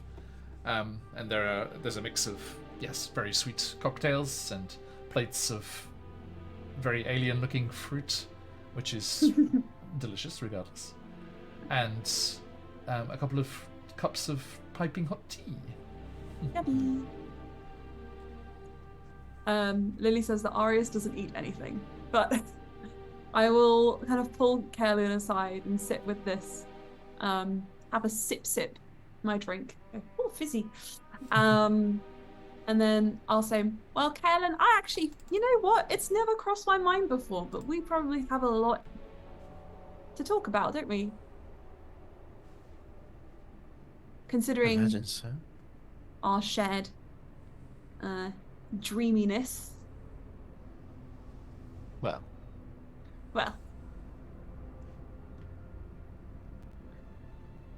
I mean, I think I've mentioned this before, so if it comes as a shock, I'm sorry, but I'll remind you in case. Do you remember when we were staying at Fennicus's place? And he mentioned how particularly he enjoyed feeding on my dreams? Yeah, Circle of Dreams Druid. So, as I've grown up, the way I've learnt about my affliction is through my sleep. And Circle of Googly Eyes. Through my sleep. And talking with who I now know is Reynard. who appeared to me in a whole host of different Fae-like forms. And oftentimes those dreams would end with me waking up somewhere I definitely didn't fall asleep. So when we first started our adventure, I was very much in a state of flux and reluctance to get a good night's rest. I don't know if you remember that. It's a couple of weeks ago now, but Feels like months. feels like years. But Has been near a couple of months now. yeah. Because there's been these parts of downtime in between. Sure. 31 days on my calendar says otherwise, but I'll believe you. 31 days, couple months. And he says,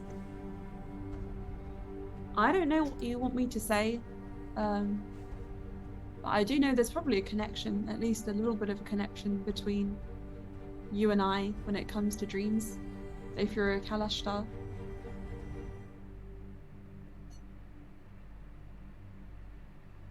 I think He there's. seemed pretty confident in banishing that creature back there. I just had a silly theory at the time. Tell me. Well, like you say, this is probably some sort of dreamscape. Mm. And I was talking to those marvelous little intellectual toads, and they started talking about the potential of a shadow demon manipulating everything around us, and then all of a sudden one shows up. So, from that, I thought, well, perhaps we can influence the space around us. Well, But then that could maybe still- together. It'd still be true, which is fine, but Helen, you saw how maybe it together reacted we to can you. actually influence the space around us then. If this is all a trick, I want to know now. I don't before know if it's a Arius trick. gets his hopes up any further. We're here for a reason. I don't think it's a trick, honestly. Helen,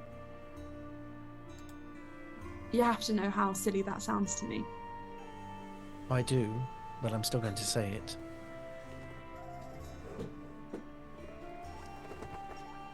Well, if it is... Look. I'm not a fool. I know I'm playing it fast and loose, okay? Running up to bears and jumping on people and casting fireballs and whatever.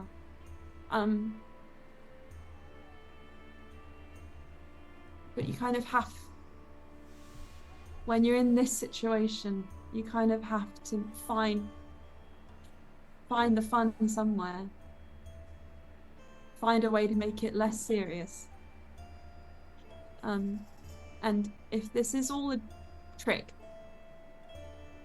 and nothing happens at the end, and the Leshy's not real or whatever you might be thinking this is, then I have to have just at least enjoyed the time I spent here. Otherwise it's even more pointless. But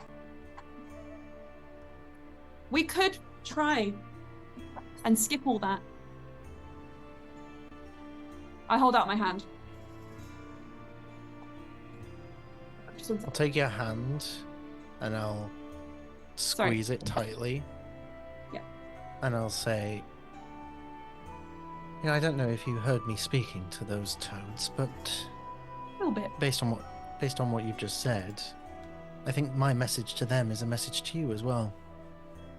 You are so fixated on the what ifs, the what could be's, your fate. You don't know what's going to happen. But you have control over it because you can do something about it. I had decided that Yesaya was gone, I would never ever get her back, and that my life was nothing. I have since learned that is not the case, and I have been brought out of that hole by you and the others. Yeah. I'm starting to feel that. Sometimes it's scarier to feel that, though. So, Good. Fear is good. Keeps I you know. going. Keeps your heart going. Look, and I put my other hand in hers. We can philosophize all we like, but one thing we can do now, probably which only we can do, of everybody in this room, is try and make it all go away if it isn't real. So, just like you did before, I guess. If this is a dream, let's get to the heart of it. Onto the green road. I'm gonna close my eyes, John, and encourage Kellen to do the same. And I'm going to think about all the horrible dreams that I've had. I'm gonna think about all those. That's probably the first thing that comes to mind. And how every time I've woken up and it's been fine. And I'm going to think about Baba Rhoda's words about the green path, about finding the maidens. I'm going to focus on the bread, everything. And think about how the shadow demon was cowed by Kaelin and banished by my presence. And I'm just going to say, enough now. I want what I came here for.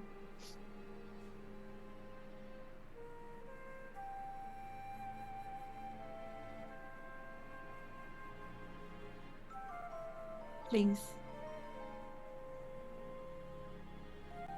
And I want to see if anything changes.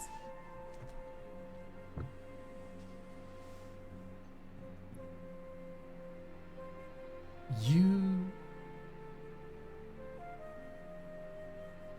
feel a shift in the air. You hear muted, calm exclamations of disappointment.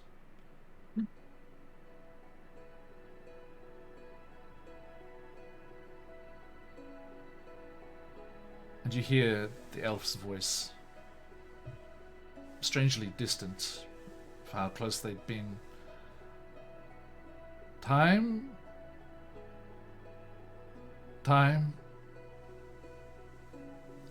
you feel again that shifting in the air? And as if something's rushing past you downwards. And you open your eyes and you find yourselves on the edge of the meadow. No longer a forest clearing. The Faebar descended once more into the earth and onwards on its journey elsewhere. But no longer a forest clearing that you'd been on the edge of before. Now you find yourselves, Arius and Reese as well, standing on the edge of the meadow that you saw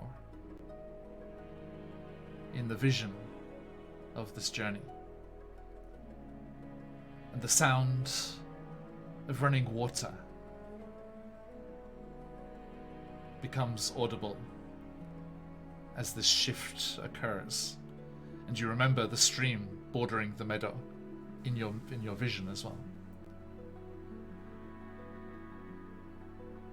And Baba Rhoda's words come back to you, and looking out across the grass and the wild flowers, you do indeed see the large ring of multicolored mushrooms that Baba Rhoda told you to look for. Hidden almost out of sight amongst the grass and wild flowers shifting in a warm breeze. You have found yourselves at the end of the Green Road. In the meadow where you are told to call upon the maidens. Thank God. Yeah, lower Kaelin's hand. I will lower myself down to be eye line with Lucio, and there's a really warm smile on Kaelin's face. You see? We weave our own fates here. Just gonna tap Lucio on the nose and stick a googly eye on it. I'll put it on my collar, like a little brooch. Yeah. Nothing set in stone.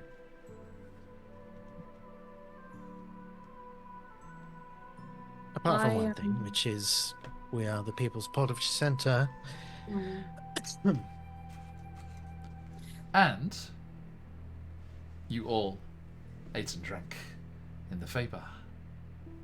Uh-huh. Everyone roll me a I d10, didn't. please. I didn't. I also didn't. Boring. Lucio, We Kaelin. roll d10s Please roll and me a die D10. like kings. Kaelin, do it with me now. I explicitly said he would not. Fair enough. 4. 1. Reese would have been playing music in the background. Okay. I was sad there was no raw fish. Oh, Lily, what tea is this?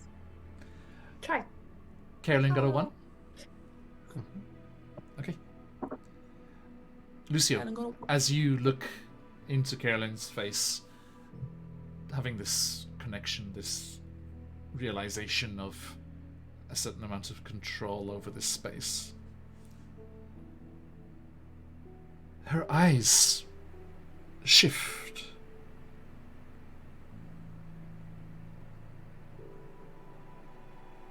Becoming the deep green Oh, of the surrounding forest. beautiful. Carolyn, do you have dark vision? No, I do not. Yes, you do. Oh my god! You have 60 feet of dark vision. Hell yeah. As the colours around you, not immediately obvious here, but the colours around you become a little bit more vivid. And Lucio, you see the shift in Carolyn's eyes. And Carolyn, you see that Lucio's kind of like got their head cocked to one side looking at you. And Lucio, then you see Carolyn start back. What? And Arius, I got Reese, antlers or something? you see that Lucio, you feel a little top heavy, Lucio, Oh, wait, do I as if actually have something's antlers? changed and a set of antlers has sprung from Lucio's brow. Lucio, That's so funny. if you move at least 10 feet straight towards a target, you can attempt as a Wait, bonus are they- action to Are they permanent to antlers? shove them. As long as the effects of the Faebar are under. That's sick. I want antlers now. That's so cool. Okay. Arius looks at your antlers, looks down at himself, says, "I'm not the pointy one anymore." We're both pointy now. How were we doing with that art? Oh yeah, I'll add more. I can't wait. Change Carolyn's eyes to green. Add antlers. Yes, everyone, do stay tuned. In the near future, we will be seeing brand new Chessenta's Tyranny character art from the fabulous Lucio, aka Emma City Arts. Thank you. Very exciting. I think I'll just say to Carolyn, you know, I really appreciate you and your friendship.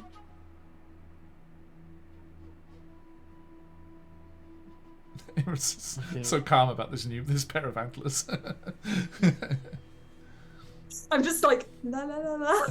They You got know, I that. really appreciate you and your friendship. You got that. They've got that nice kind of like velvety kind of touch. Oh, The feeling is very mutual, darling. well, You haven't entirely won me over, though, just so you know. I do still 100% believe there is some kind of fey trick that you guys are just completely blind to and I'm super aware of. But that's fine. Reese. That's fine. I'll figure it out in time. Reese, Yes. you said you were playing music in the bar. Yes. As it receded and carried on its journey, did you continue to play? I mean, he probably would have been taken off guard by the whole bar leaving around him. So yeah. But you have continued playing? Oh, probably like you'll hear a twang as we enter a new scene. Fair. Oh, well, that's different. And now for something completely different. You do remember that Barbaroda told you to play a tune in this meadow. Okay. In which case, we will get a new tune, something a little more kind of strange to say somber but whimsical, like No, it makes sense. a bit more pensive, I guess. Okay. Is anyone assisting in any way? I'll fucking sing, John. I say, Kaelin once admitted to being a singer a long time ago. We'll sing together. Oh my god. Yes, Kaelin, sing. Okay. So, as Reese plays a melancholy, thoughtful tune, Carolyn and Lucio kind of pass back and forth one verse to another. And Reese, with that assistance, I would like you to make a performance check with advantage. Nice. Can I just say 100% Arius sounds like a siren if he sings? You've never heard Arius sing. You have no idea. I believe it. In my heart, I believe it. Secretly an amazing singer. Arius just starts singing. I feel it in my fingers. I feel it in my Feel it toes. in my toes. Yeah. Rude. 24. Okay. I was just going to say Arius. Everest has heard Arius sing. No. What? So every session, you're just got to get a few barbs in on Emma. Made Arius sing. Oh, what have I done, John? I helped you start this stream. Pipe down, John. You do nothing without. No, I'm joking. This is the thanks. Like, no, this is great. That I wasn't like even it. I in- appreciate the trauma being inflicted upon my characters. You love trauma, Emma. Every time you're just like, oh, it's so juicy, it's so scrumptious. And I'm like, Reese. Good game. Sorry, what was your roll? 24. Nice. A beautiful collaboration musically. And Lucio, as you're singing with Carolyn and Reese's accompaniment, you become aware that Tibu is kind of pulling on your toga and like pointing towards the trees. I believe something hurt you. We've got some company. And Alrighty.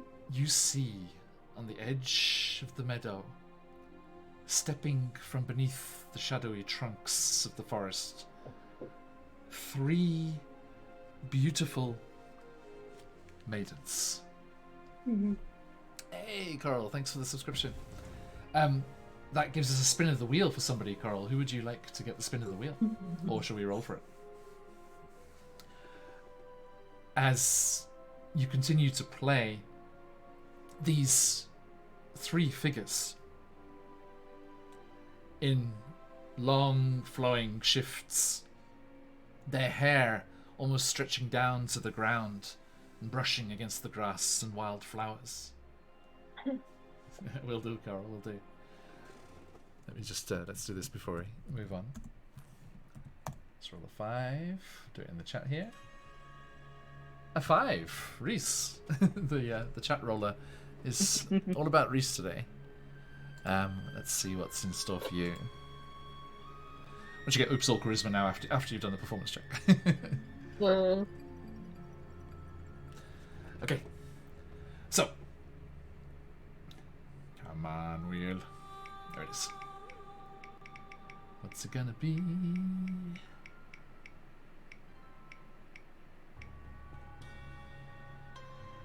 An advantage. There we go. Nice. The wheel give you disadvantage now. It's apologizing. Well, sorry, the random roller in chat gave you a disadvantage before. Okay, thank you, Carl. That all goes straight back into the channel. So thanks for your support. Good to see you, Josh. How you doing, mate? It's never 4 beautiful maidens. No, just 3. But yeah, D&D is all about 3s. Okay. So yes, and the Vulcan, Tibu, just his eyes, those big dark eyes, just go wide. Oh, gracious, the Samodivi. And The what? he says Samodivi, which is the plural of Samodiva. And these 3 forms step, as I said, their shifts and hair almost down to the grass. One Oh, they're gonna get some angles. moving forwards with raven black hair, braided and mixed with wild flowers and vines. Oh my god, they're like me. Another with blonde hair, loose, free, almost down to their heels, Oh, cool. with a more curious and enthusiastic look upon their face. And another looking more timid and shy, with fire red hair held back by an emerald green hairband. And the 3 of them come, their hands around the trunks, peering and into the meadow as they move out into the space, beckoned by music and the sound of the music in their favorite place to visit. And let me show you a picture of one of them. Congratulations to Yellow Madhouse and all the beautiful art in their book. I loved getting the prints, the physical printouts with the book. Absolutely gorgeous. Here's the blonde one. Uh-oh. Ooh. Zoom in on that. And they come moving forward. The raven-haired one striding confidently, the red-haired one moving a bit more cautiously, shyly, but the blonde-haired one that we see here sees and hears the music properly and breaks into a run, giggling and laughing gleefully as she runs towards you and skips between you. And That's my speed. and she says, and she stops and claps her hands. Wonderful, beautiful, such And Reese, glorious music in this glorious place. Welcome, welcome, strangers. Can Reese match her tempo with like the tune?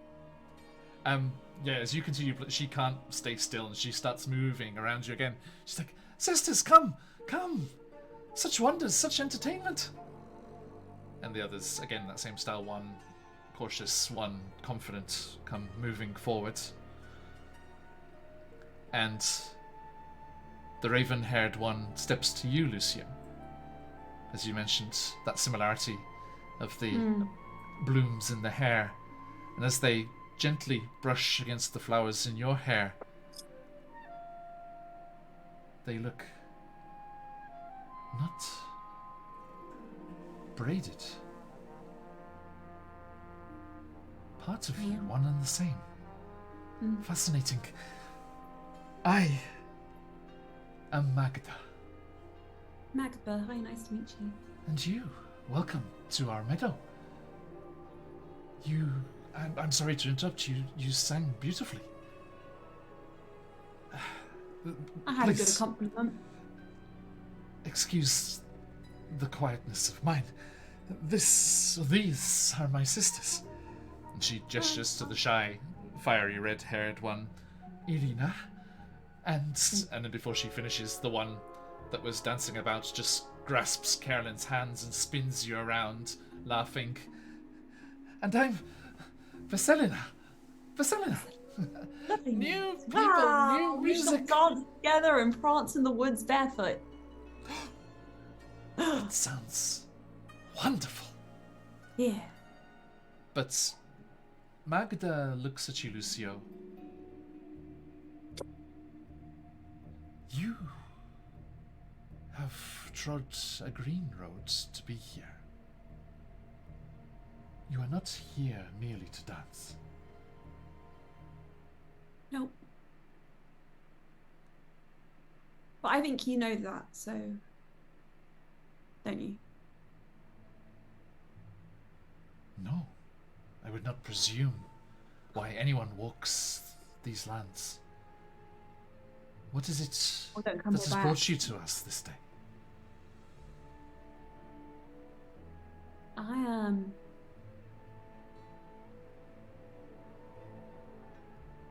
I have an affliction, I think. Some kind of curse.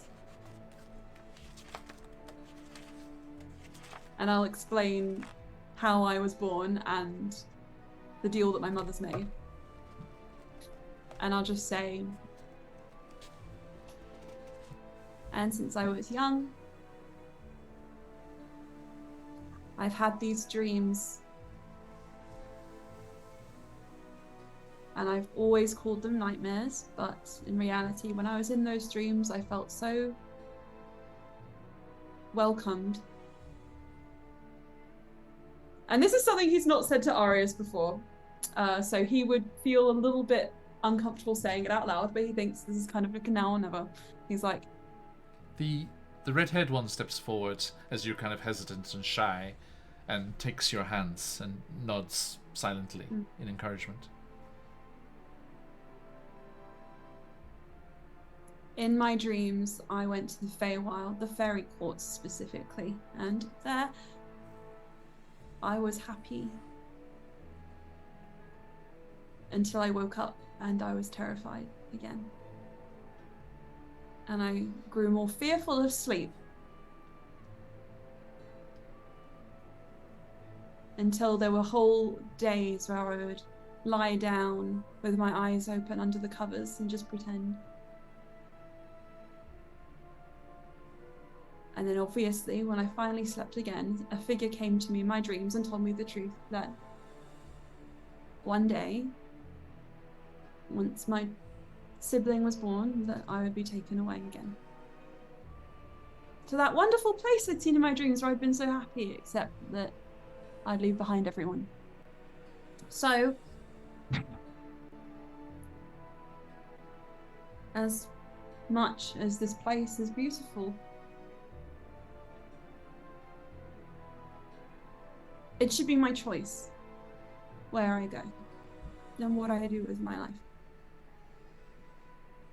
We all deserve a choice, whether that's to save our loved ones or free ourselves from higher powers. So You can see the Dvorkin Tibu is like fervently nodding. Like they're very focused on that freedom, that free will to, you know, they have become your familiar, but only willingly. Yeah. And they can rescind that any time. You don't have any hold over them, and they have the complete freedom, and they treasure that freedom. Yeah. And And you I'll quickly add on just one last thing. please. Which is that I know that it is the nature of Fae, especially the kinds of Fae that created me, to be a little more wicked than most, but I can't accept that because I never made any deal. So I need your help, please. Vaselina, the red-haired shy one, takes, still holding your hands, and looks. It is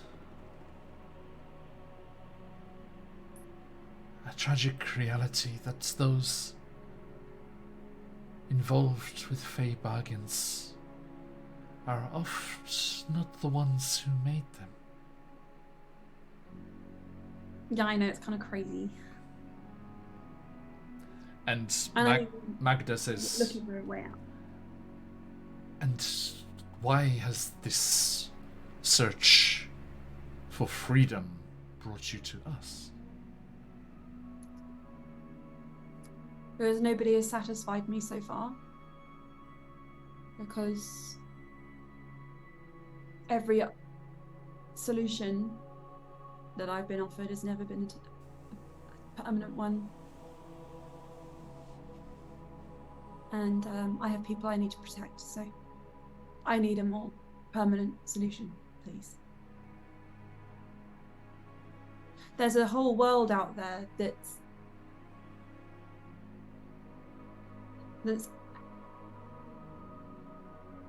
needs me. There are people here who need me, who can't follow me if I go.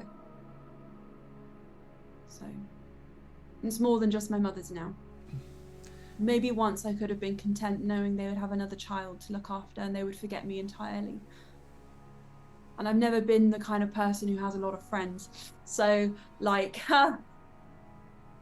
maybe I could have been forgotten once, but I can't be forgotten now. Irina spins away from Kaelin and around you. We'll be your friends. Oh my gosh, yes, please. You guys seem really cool. Yes, you can stay here, dance, play, forever. But not right now. And she pouts. And Magda says, but we are here. And this is our place.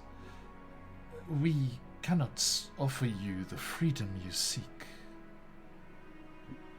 Can you just tell me, if I go to the Leshy now, I know I've only got one chance at this. She raises an Am eyebrow. I ready? Sorry. Sorry, am I ready? She raises Am an I eyebrow and ready? cocks her head. Ah.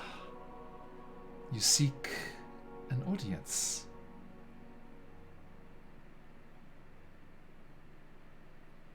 Baba Rhoda told me they could help me She if I followed is their rules. wise beyond us all. And Irina, the red-haired shy one, says to you, Lucio, we are the guardians of the Leshy, and we can take you. But then Vasilina, the blonde-haired one, skips and spins around. But not for free. And not without a challenge. I think he's adamant, more so than doing this challenge now, making sure that if he accepts this and goes forward, that he's not going to be told denied when he gets there. So I think he just says a straight answer first. I'm not going to engage in any games or deals.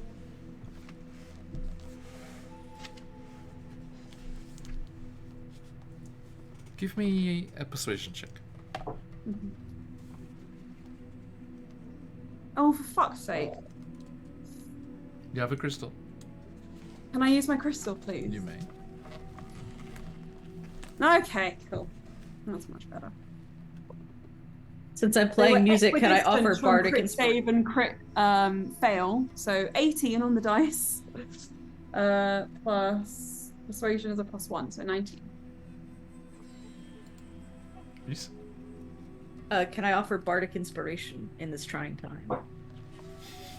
In this trying time. What is it at the moment? We sang It's a before. D6. We sang together. Remember? Lucio, would you like to add the inspiration as well? Heckin' yeckin', I will. 21, please. Total. Okay. Oh, McClover coming back with that inspiration refresh. Thank you, McClover. Thank you very much. So the total was, sorry? 21. Okay.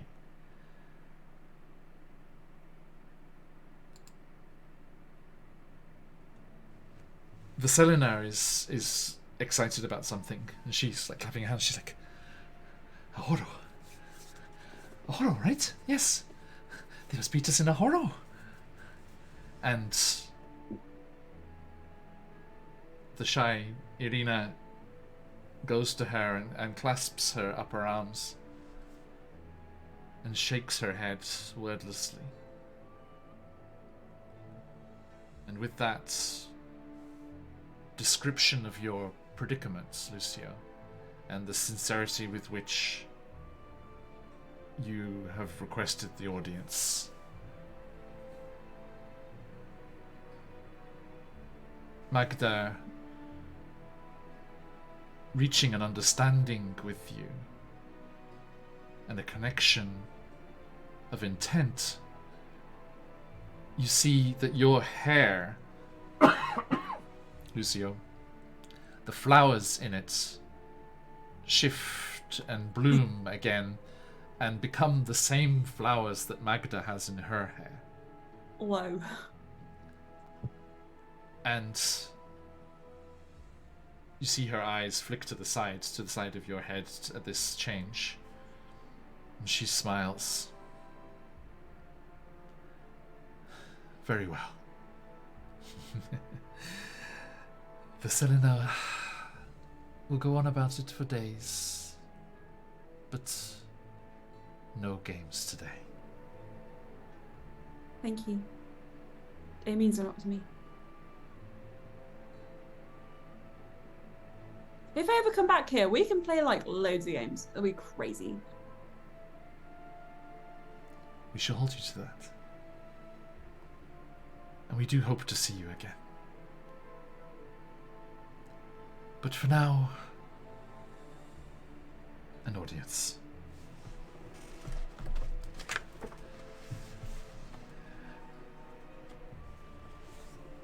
The Samodivi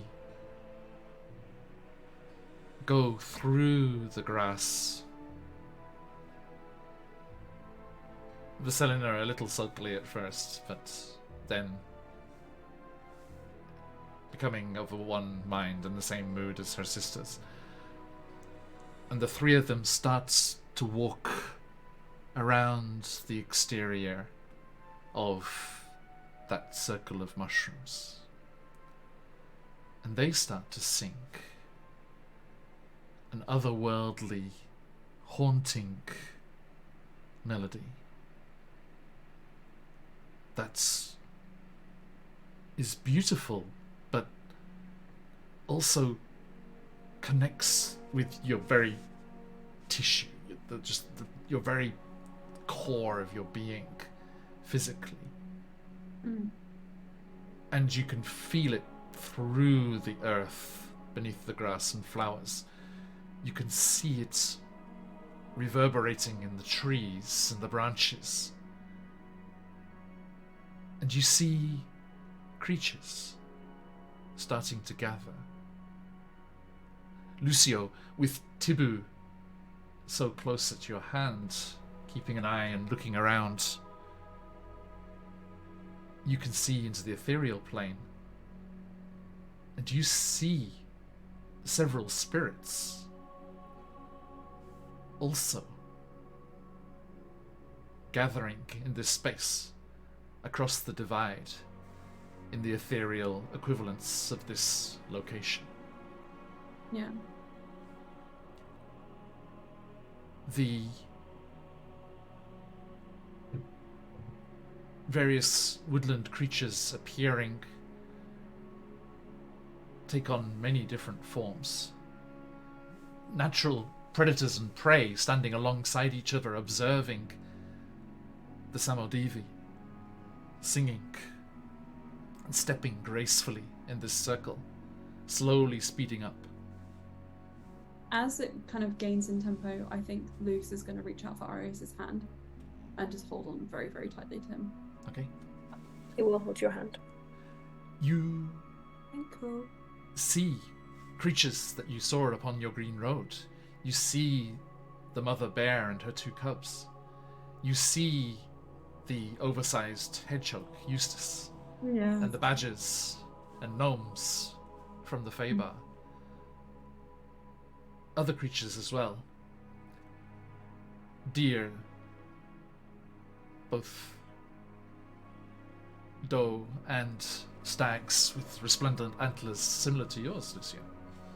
Ah. Wolves slinking from beneath the trees to sit down on their haunches heavily. Birds perched in all the branches around the edge of the meadow. Rabbits hopping through the grass. A pair of mice scamper up onto the top of a rock so they can see above the grass. And the Samodivi starts to skip and move faster.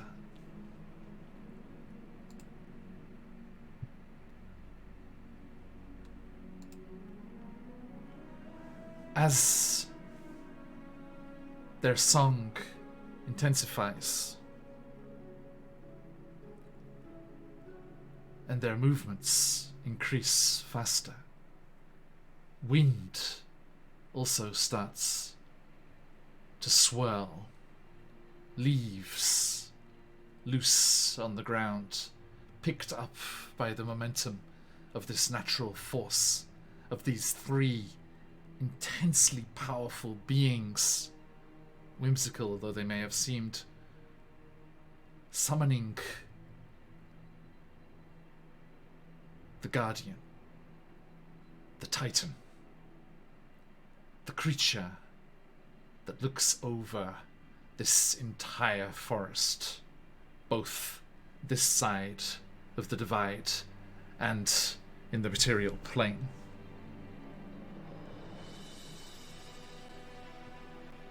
The Samodivi radiate delight and unearthly charm as they spin about, picking the wildflowers of the meadow and leaves plucked from the air, swirling in the wind, weaving them into wreaths. The dense woods around the meadow seem to lean in, interested in what's about to happen. Growing and rising up above the meadow, meeting the canopies, joining above the center of the open space, like some gigantic organic cathedral, bathed in a permanent twilight of a distant, almost otherworldly sun. The rumbling in the ground moves beyond that just of their song, and the earth in the center of the circle of mushrooms starts to shift and churn.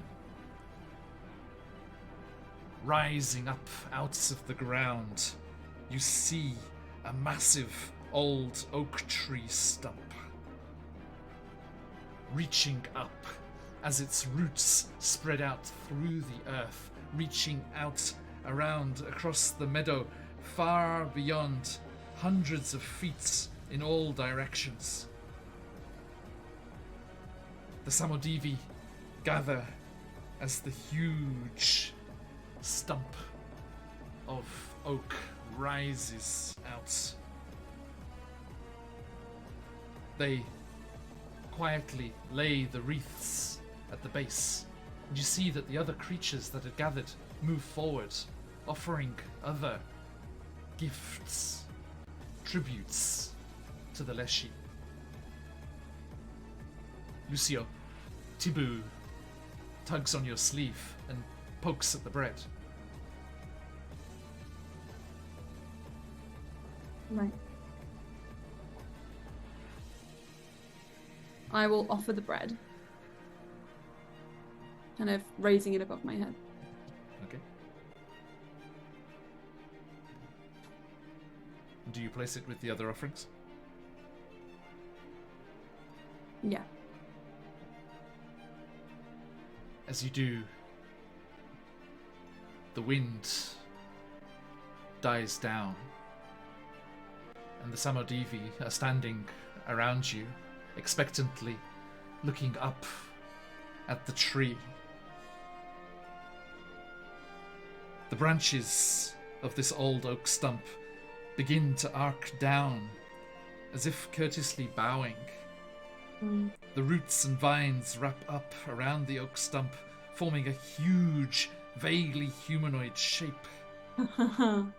Your vision is directed by the flow of the leaves circling the base of the massive tree. And there, on its woodland throne, the Leshy itself is summoned. With each breath it takes, each movement it makes, the forest around the meadow contracts and breathes with it. A deep, rumbling voice echoes through the brambles and grasses.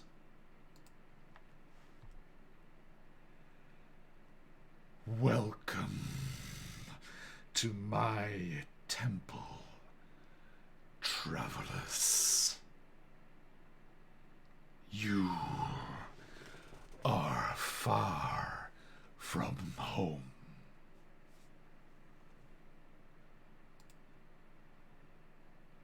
And let me show you Lord Elembor, the Leshy, and just how huge he is.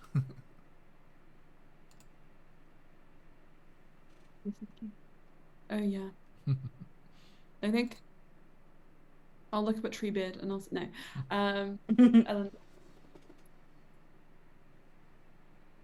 And I'll say I've gone further from home than this.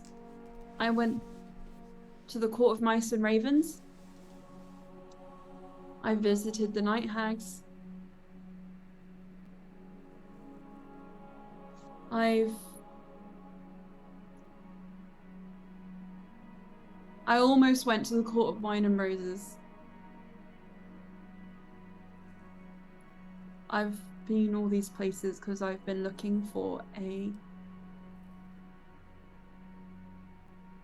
anything that could help me.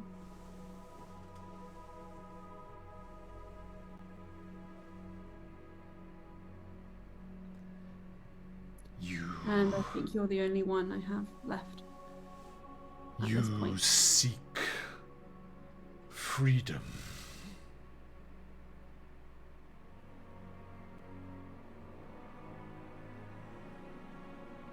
A part of me will always belong here or in the Feywild, if this is all a dream.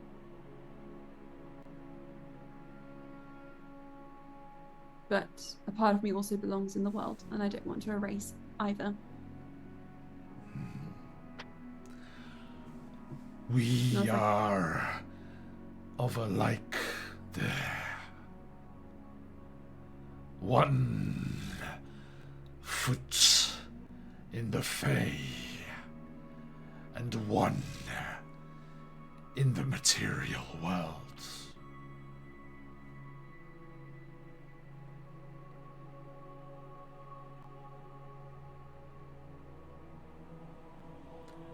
But I do not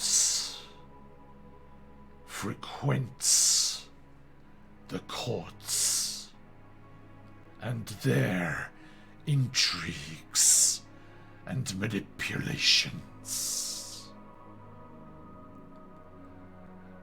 I am solely bound to my forest.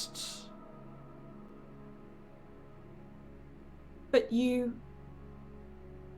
I know that you see more than what is in front of you. So tell me, please, am I on the right path? Is Sibilna and Reynard's solution the only solution? Or is there something I'm missing? Because if there is, I don't have the eyes to see it. Even with the help of Tibu.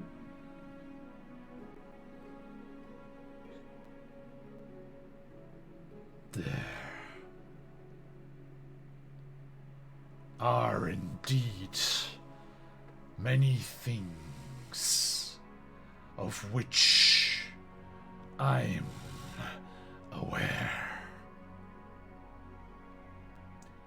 But alas, my sight does not reach the material world as much as usual.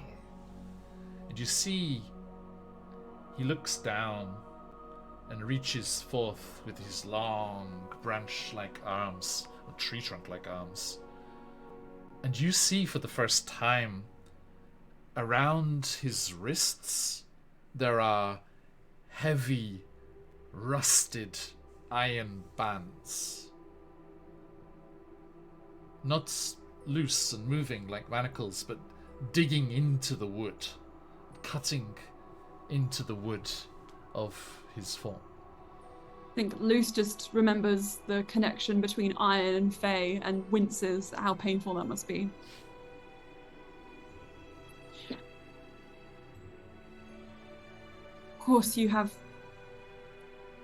Yes, sorry. I see you've got other things to deal with than just one person's foolish contract. It is not foolish to desire freedom. I, too, would be free of these bonds. How? Something has happened in my forest. There is a force of tyranny that has fallen upon our lands. There are arcane forces in the employ of one Sharla? Fucking bitch! I'll skin her alive! I mean, no, I won't. I won't skin her alive. Sorry. Do Who's not that? apologize. I've just come a very long way, and for it to be her fault again is quite hard to hear. But I see an opportunity here. Yeah, Arius elbows you and is like, Could make a deal, perhaps. Lucio. Lucernus. You help me, I help you. Let us aid each other. Nice. Okay, cool. If he raises a ponderous arm, what I offer is enough. And he kind of hangs his head. I cannot free you from what was decided, but I can point you in the right direction. bloody wild goose chase this.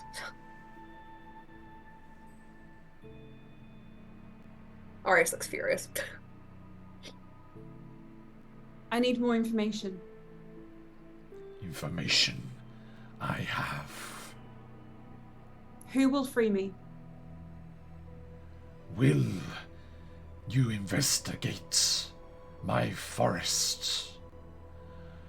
Will I'll do you one. find what arcane forces twist the treants of my armies.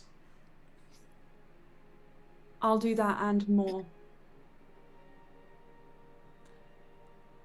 Carolyn, Yes. a chill has run down your spine as you hear this talk of arcanists and their forces being used in this way.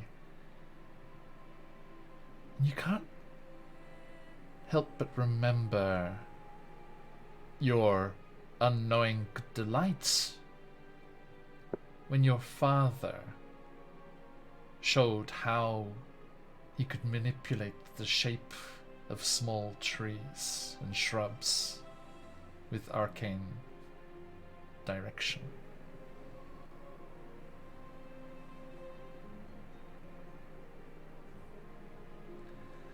Then Lucio Lucernus. And he stands from the oak stump, towering, stooping almost a little as he comes up to the bowed trees above, who try to move out, respectfully out of the way. We No. have an agreement. We do.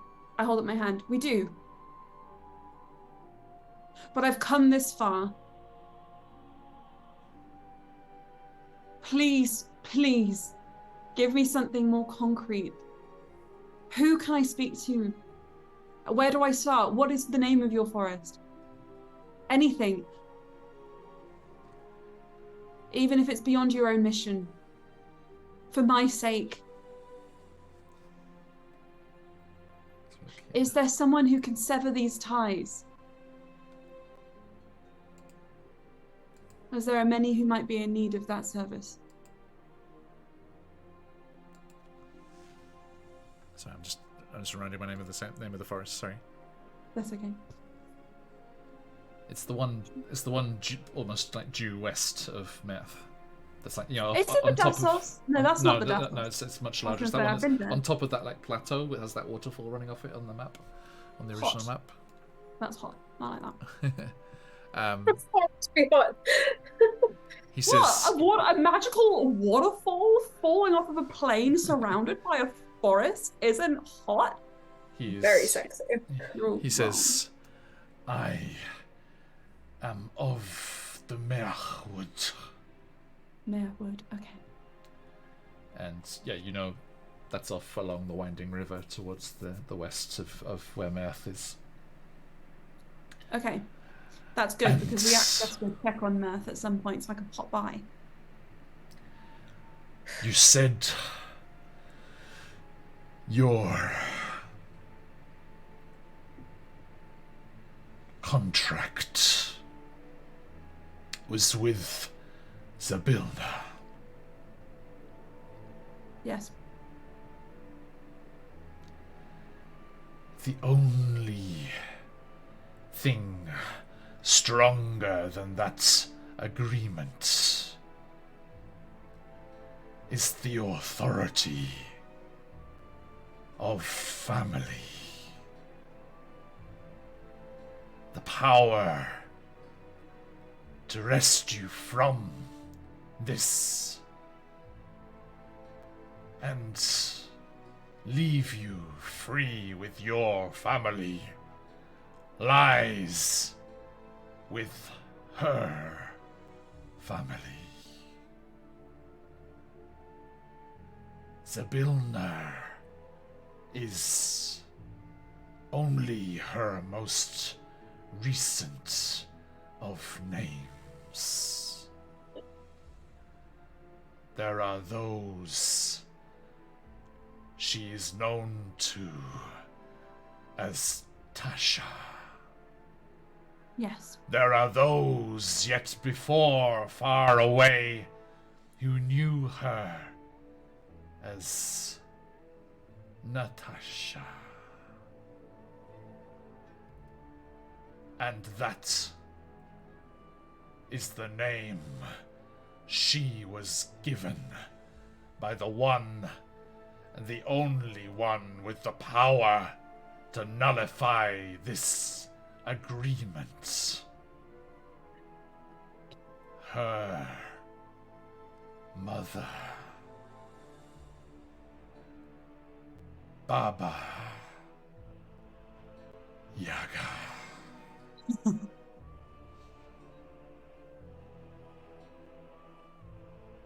I can think about it in a metaphorical sense. It makes sense. My mother's made the agreement, so her mother has to break the agreement.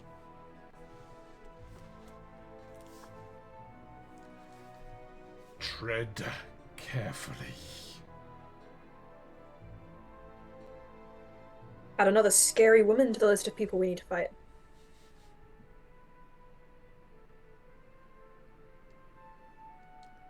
And he places a gargantuan hand, rough bark, upon your head, Luce. You must leave this place. And I hope, with your help, that I may too. And that I and my courtiers, and he gestures to the Samodivi, may once again stride and dance amongst the trees of the Merwood, and that we might join you in your hatred of Shala. Good. I like that. I have one more request. Speak I'm it. sorry I'm asking a lot, but I will free you.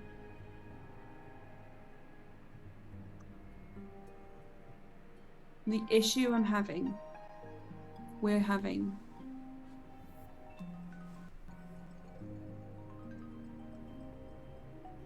has prevented us from making progress before. I do not want that to happen again. So can I ask,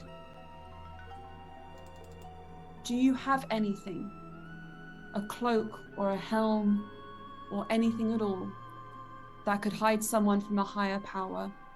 Someone like Zybilna, or someone like Baba Yaga, or even stronger? Can I insight Luce? Yeah. So 16. He's framing it like he's talking about himself. You get the impression he's talking about Umberlee and you.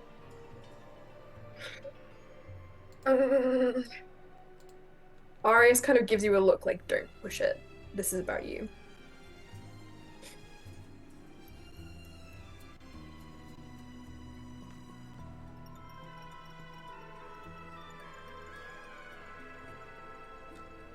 I'm afraid I only have the power to protect this place. And once freed, he raises up those wrists again, within the bounds of the Merwood. But That's real estate in the wall. We could just move in. Be great. take this, Lucio Lucernus. And he reaches up and breaks one of the branches off his antlers. These wooden branching antlers. And he goes down on one knee and holds the branch from his antlers to your newly formed ones. And the rest of you, Lucy, from your angle, you can't see it, but the rest of you see that green glow.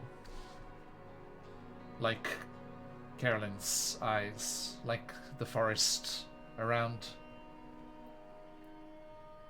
that green glow emanates from where the added branch joins Lucio's antlers, and it seamlessly joins to them. And you reach up, Lucio, and it's still warm from the magics of this natural energy that's created this. And you remember which one it is, which part it is. And the Leshy looks to you.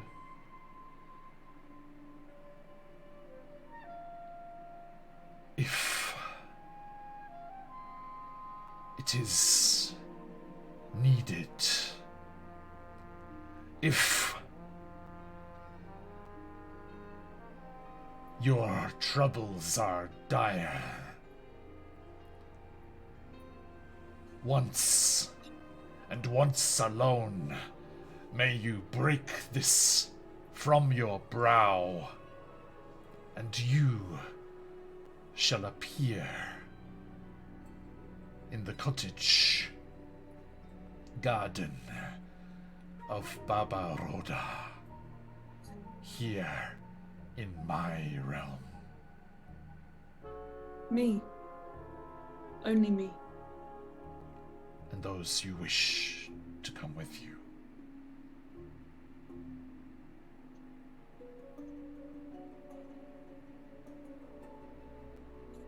Thank you. I will free you. He nods and stands. It in itself is a choice, so that's not so bad. Indeed. And standing once more, he goes over to the stump and eases down, sitting once again. And the animals that had gathered around move away. And he breaks down once more into those vines and branches of the stump, and the roots twisting down into the earth of the meadow. The trees creak and move back, the canopy parting again, revealing the sky above, and the natural sunlight basks the meadow once more. You blink in the brightness of it, and as your sight slowly returns, you hear a voice. Oh, you're back. And as you blink against the brightness, you see the white robes and bandages of Amenhotep standing at the edge of Baba Rhoda's garden. As you find yourselves back on the threshold of the Leshy's realm.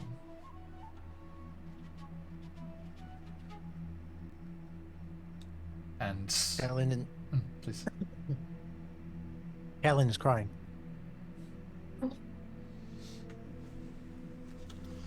And muttering under her breath, and I think probably with super mega passive perception of Reese, you would hear her saying,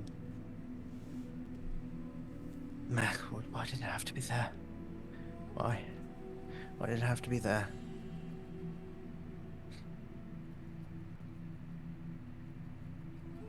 Guess if She Luce shrugs it off. If Luce doesn't hear it, he's not going to question it. Reese just kind of like squeezes her shoulder reassuringly. Can we go back to the villa now? I need a long bath. Yes, can we? I agree. Can we? Yes. I'm ready to go now. I'm ready to go. The And cottage a really alcoholic drink. cottage door opens, and Baba Rhoda appears again. She waves a calloused hand to you, Luce. Did you find what you were looking for, little Luce? Was I right to beckon you here? I did actually, I think. More than I was expecting. Good, good. And she has knotted handkerchiefs bundled around freshly baked, deliciously smelling goods. And I'll take a bunch. pushes it If into that's your allowed. arms, Lucio. Yes. Thank you. Now. Not the way there. I love it here, but Now I- you're allowed. Don't be a stranger. thank you. You're welcome. I've got a lot to talk about. Just good to see you again. Good to meet you and see you again, I guess. And she ruffles your hair, which dislodges some of those petals again. And again, they start to snake and twirl. Follow the flowers, and home you shall be. I will do so until we reach the villa. And you... I think I'll grab Luce's hand and pull him along, like quite eager to get out of the Fae realm. Do you follow Eyes. the... Wait. Mm. Just one... Because she can't touch you here.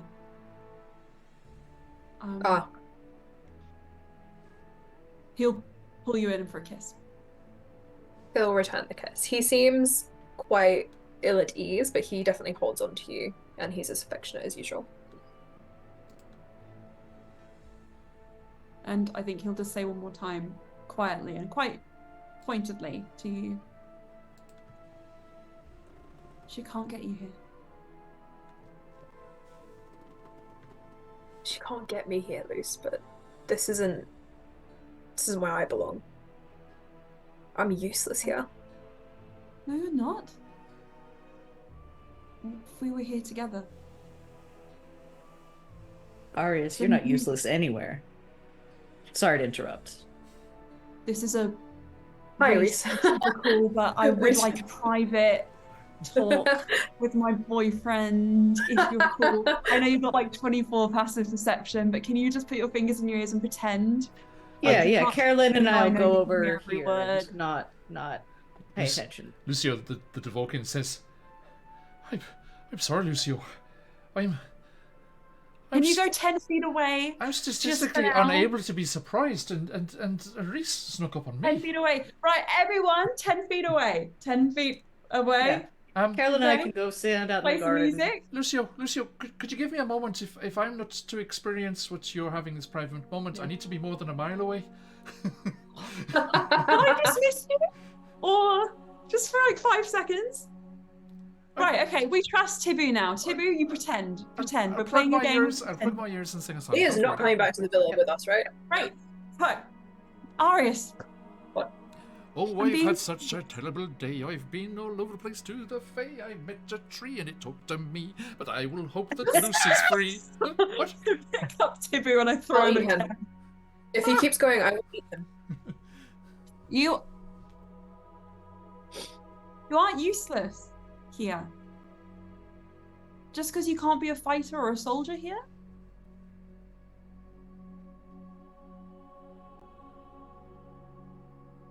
What if this is the only solution? What if we can't free the Leshy? You want to come here? I don't want to. Not as I am, not just me. We're trying to free you from this place, Luce.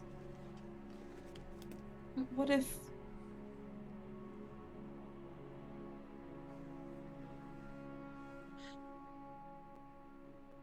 If this is the only place that you aren't touched by her, that changes things for me.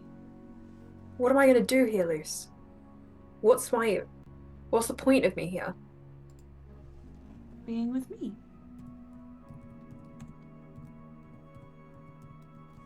I don't have any power here.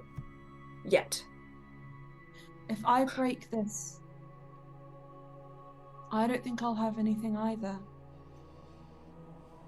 Maybe I'll be able to grow flowers in my hair or transform into a little toad or something. But that's fine with me. I don't want power. I just want to be with you. He kind of puts his hands on your shoulders. I don't want power for myself as much as I talk it up around people like Everest and being better than him. I want enough power to protect you. If I can't do that, I don't feel like I'd be myself anymore.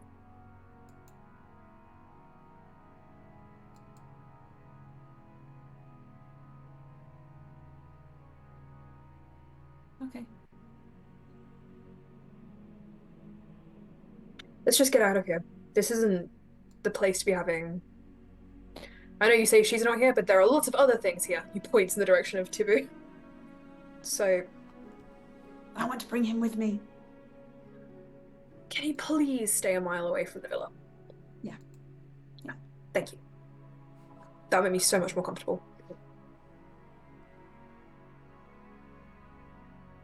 Not gonna think about that. Not gonna think about that. Right. He takes your hand. Do you reckon he can think of, he hears every thought that goes through my mind? I really hope not for his sake. Same. Walking back to the villa we go. And you make your way through the trees, following the flower petals.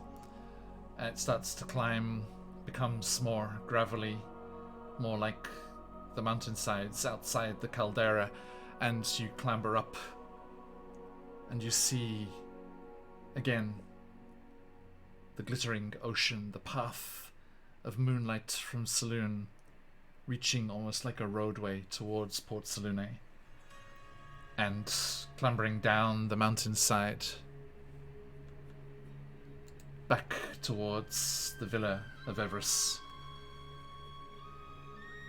You look to each other, wondering, was it all real?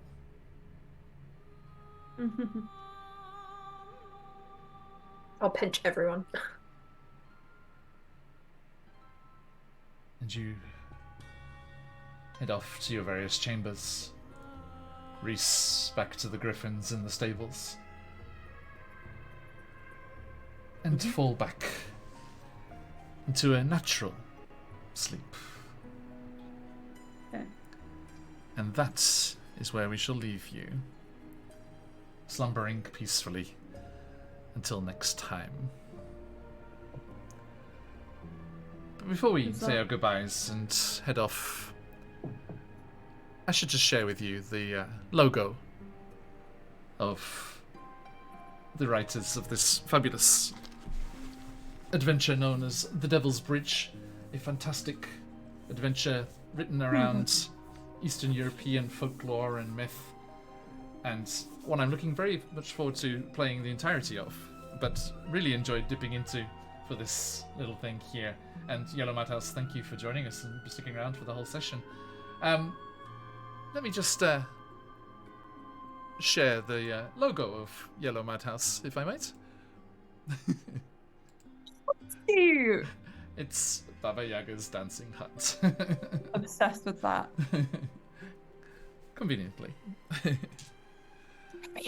But before I had heard of Yellow Madhouse, we had already established that it was Zybilna's deal, so it makes sense regardless that it is. She is the one that needs to be dealt with. Or treated with, I should say. Okay, so a massive thank you. Bunch of follows today. Thank you everybody for that. And for everyone that's hung out and been along for the little trip into the Fae here.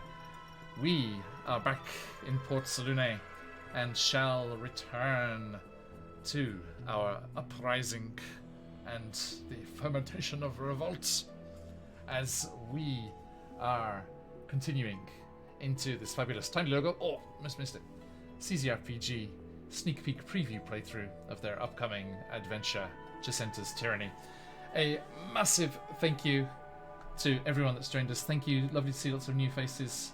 And again, Yellow Madhouse, thank you for sitting along and watching. I hope we did it justice. And as I said, can't wait to try the whole thing.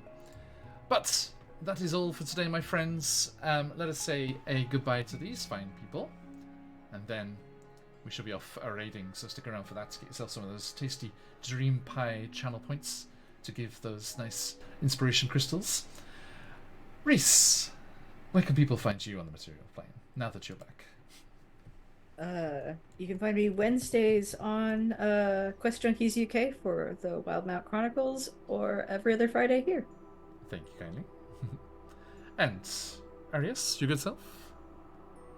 I am Lily, and I can only be found here, or sometimes ghosting Emma somewhere. Thank you kindly. Haunting me more like. Carolyn Stargrove, sassy but classy, and also Sassy but classy, but also the ever humble Dungeon Master from over at Quest Junkies. We stream every Monday, Wednesday, and Friday at 9 p.m. GMT, including in 5 hours from now? 5 hours from now, we're returning to our Curse of Strahd gender bent campaign, Stradalicious, where, as a little teaser for you guys that have the inside scoop on that, having done Curse of Strahd before, we just arrived in Vallaki for the first time. Oh. And everyone seems really happy about it, and we don't know why, and it's creepy. you better be. So if you Everything is tune in ominous tonight, and Mandatory happiness. tune in tonight if you want to see what all that's about. And yeah, here every other Friday for this. This is my favorite campaign that I play in and a part of. So appreciate it. And 3 years as a subscriber officially. So Been a pleasure, my friend. And last but not least, by any measure you care to employ, Lucio Lucenes. Hello. I play Luce, and I'm Emma. You can find me at Emma City Art on Twitter and on Blue Sky, and I do character art, and I do all the art for this stream. So if you are interested, please send me a DM, and we can do something cool. Yes, all the art for this channel, not the stream Yeah, yet. true. Not this stream yet. These ones are by Channels, other people. Let me shout out the artists. But Yeah. yes, soon we'll be having new Emma character art for these Huzzah. wonderful characters also. But these wonderful things you see cycling by over there, except for Carolyn's. Carolyn's is a sneak peek Emma piece there. But the other ones are from the fantastic Solutine and Sephiroth. Do check them out there. And we are QuestJunkiesUK. You play lots of D&D and other TTRPGs, and we will be back also in about a few hours' time. 9 hours for us. So after QuestJunkiesUK have finished their Barovia shenanigans, and tomorrow for me, later in the day for you guys, is something rather special. It's been our joy to feature Yellow Madhouse's stuff today, but tomorrow we get to premiere the first outing for the brand new Dan Karn book. The fantastic book being released next week. The Monster Manual Expanded Adventures. A set of adventures based around that fabulous DM's Guild product, where they have different versions of the various Monster Manual monsters. Weaker versions, stronger versions, various other types of that, different goblins and different aboleths, all sorts, various different monsters. And we are going to be playing one of the one-shots from this new book from Dan Karn with these fine people. Boop. We are joined by the spectacular Scarlet 64, our good friend Dungeon Dave from Guild Superior, the fabulous Michelle from Phoenix Dice, and our own cast member Shez from our Fandelver and Below campaign. And we are going to be playing the first adventure from Dan Karn's new book, The Archives of Hazan Abdul. The opening of which will be leading on from a one-shot roulette that we had with Robert Hartley and Time Lord's wife and AJ Winters and Brianna DaCosta in our previous charity work. And not only will we be featuring this awesome book, you will have the chance to win it. We will have giveaways of Dan's new book and a beautiful set of Phoenix Dice as well. So don't miss the chance to win and see the awesome work, beautiful maps and fun design from Dan Karn, as always, coming up tomorrow or later today at 8 p.m. EST, 10 a.m. in Japan over here. And we cannot wait to feature that. And that's not all our adventures for the weekend. We will be back in Phandalin with Phandelver and below tomorrow as well. And meet Shez's, speaking of Shez, meet Shez's new character, as his first was unfortunately lost to the Red Isn't Brand this his third character for this game, though? No, it's the second. We're only 4 sessions in. Okay. That'll be scary. So yes, we will be meeting Shez's new character, and continuing their investigation into what is happening in this mountain town of Phandalin. That classic revisited and rethought into this new exciting campaign, which we're enjoying delving into and giving our own little spin, as always. No Tomb of Annihilation next week, I'm afraid, but we will be back, having missed this week, with the Out of the Abyss crew as they try and figure out how to get back to the Underdark from the Rock of Brawl. They're a bit out of the way at the moment, but looking forward to that. And then next week we will be jumping back into Candlekeep Mysteries as well. Do jump into the Discord. There's the link there in chat.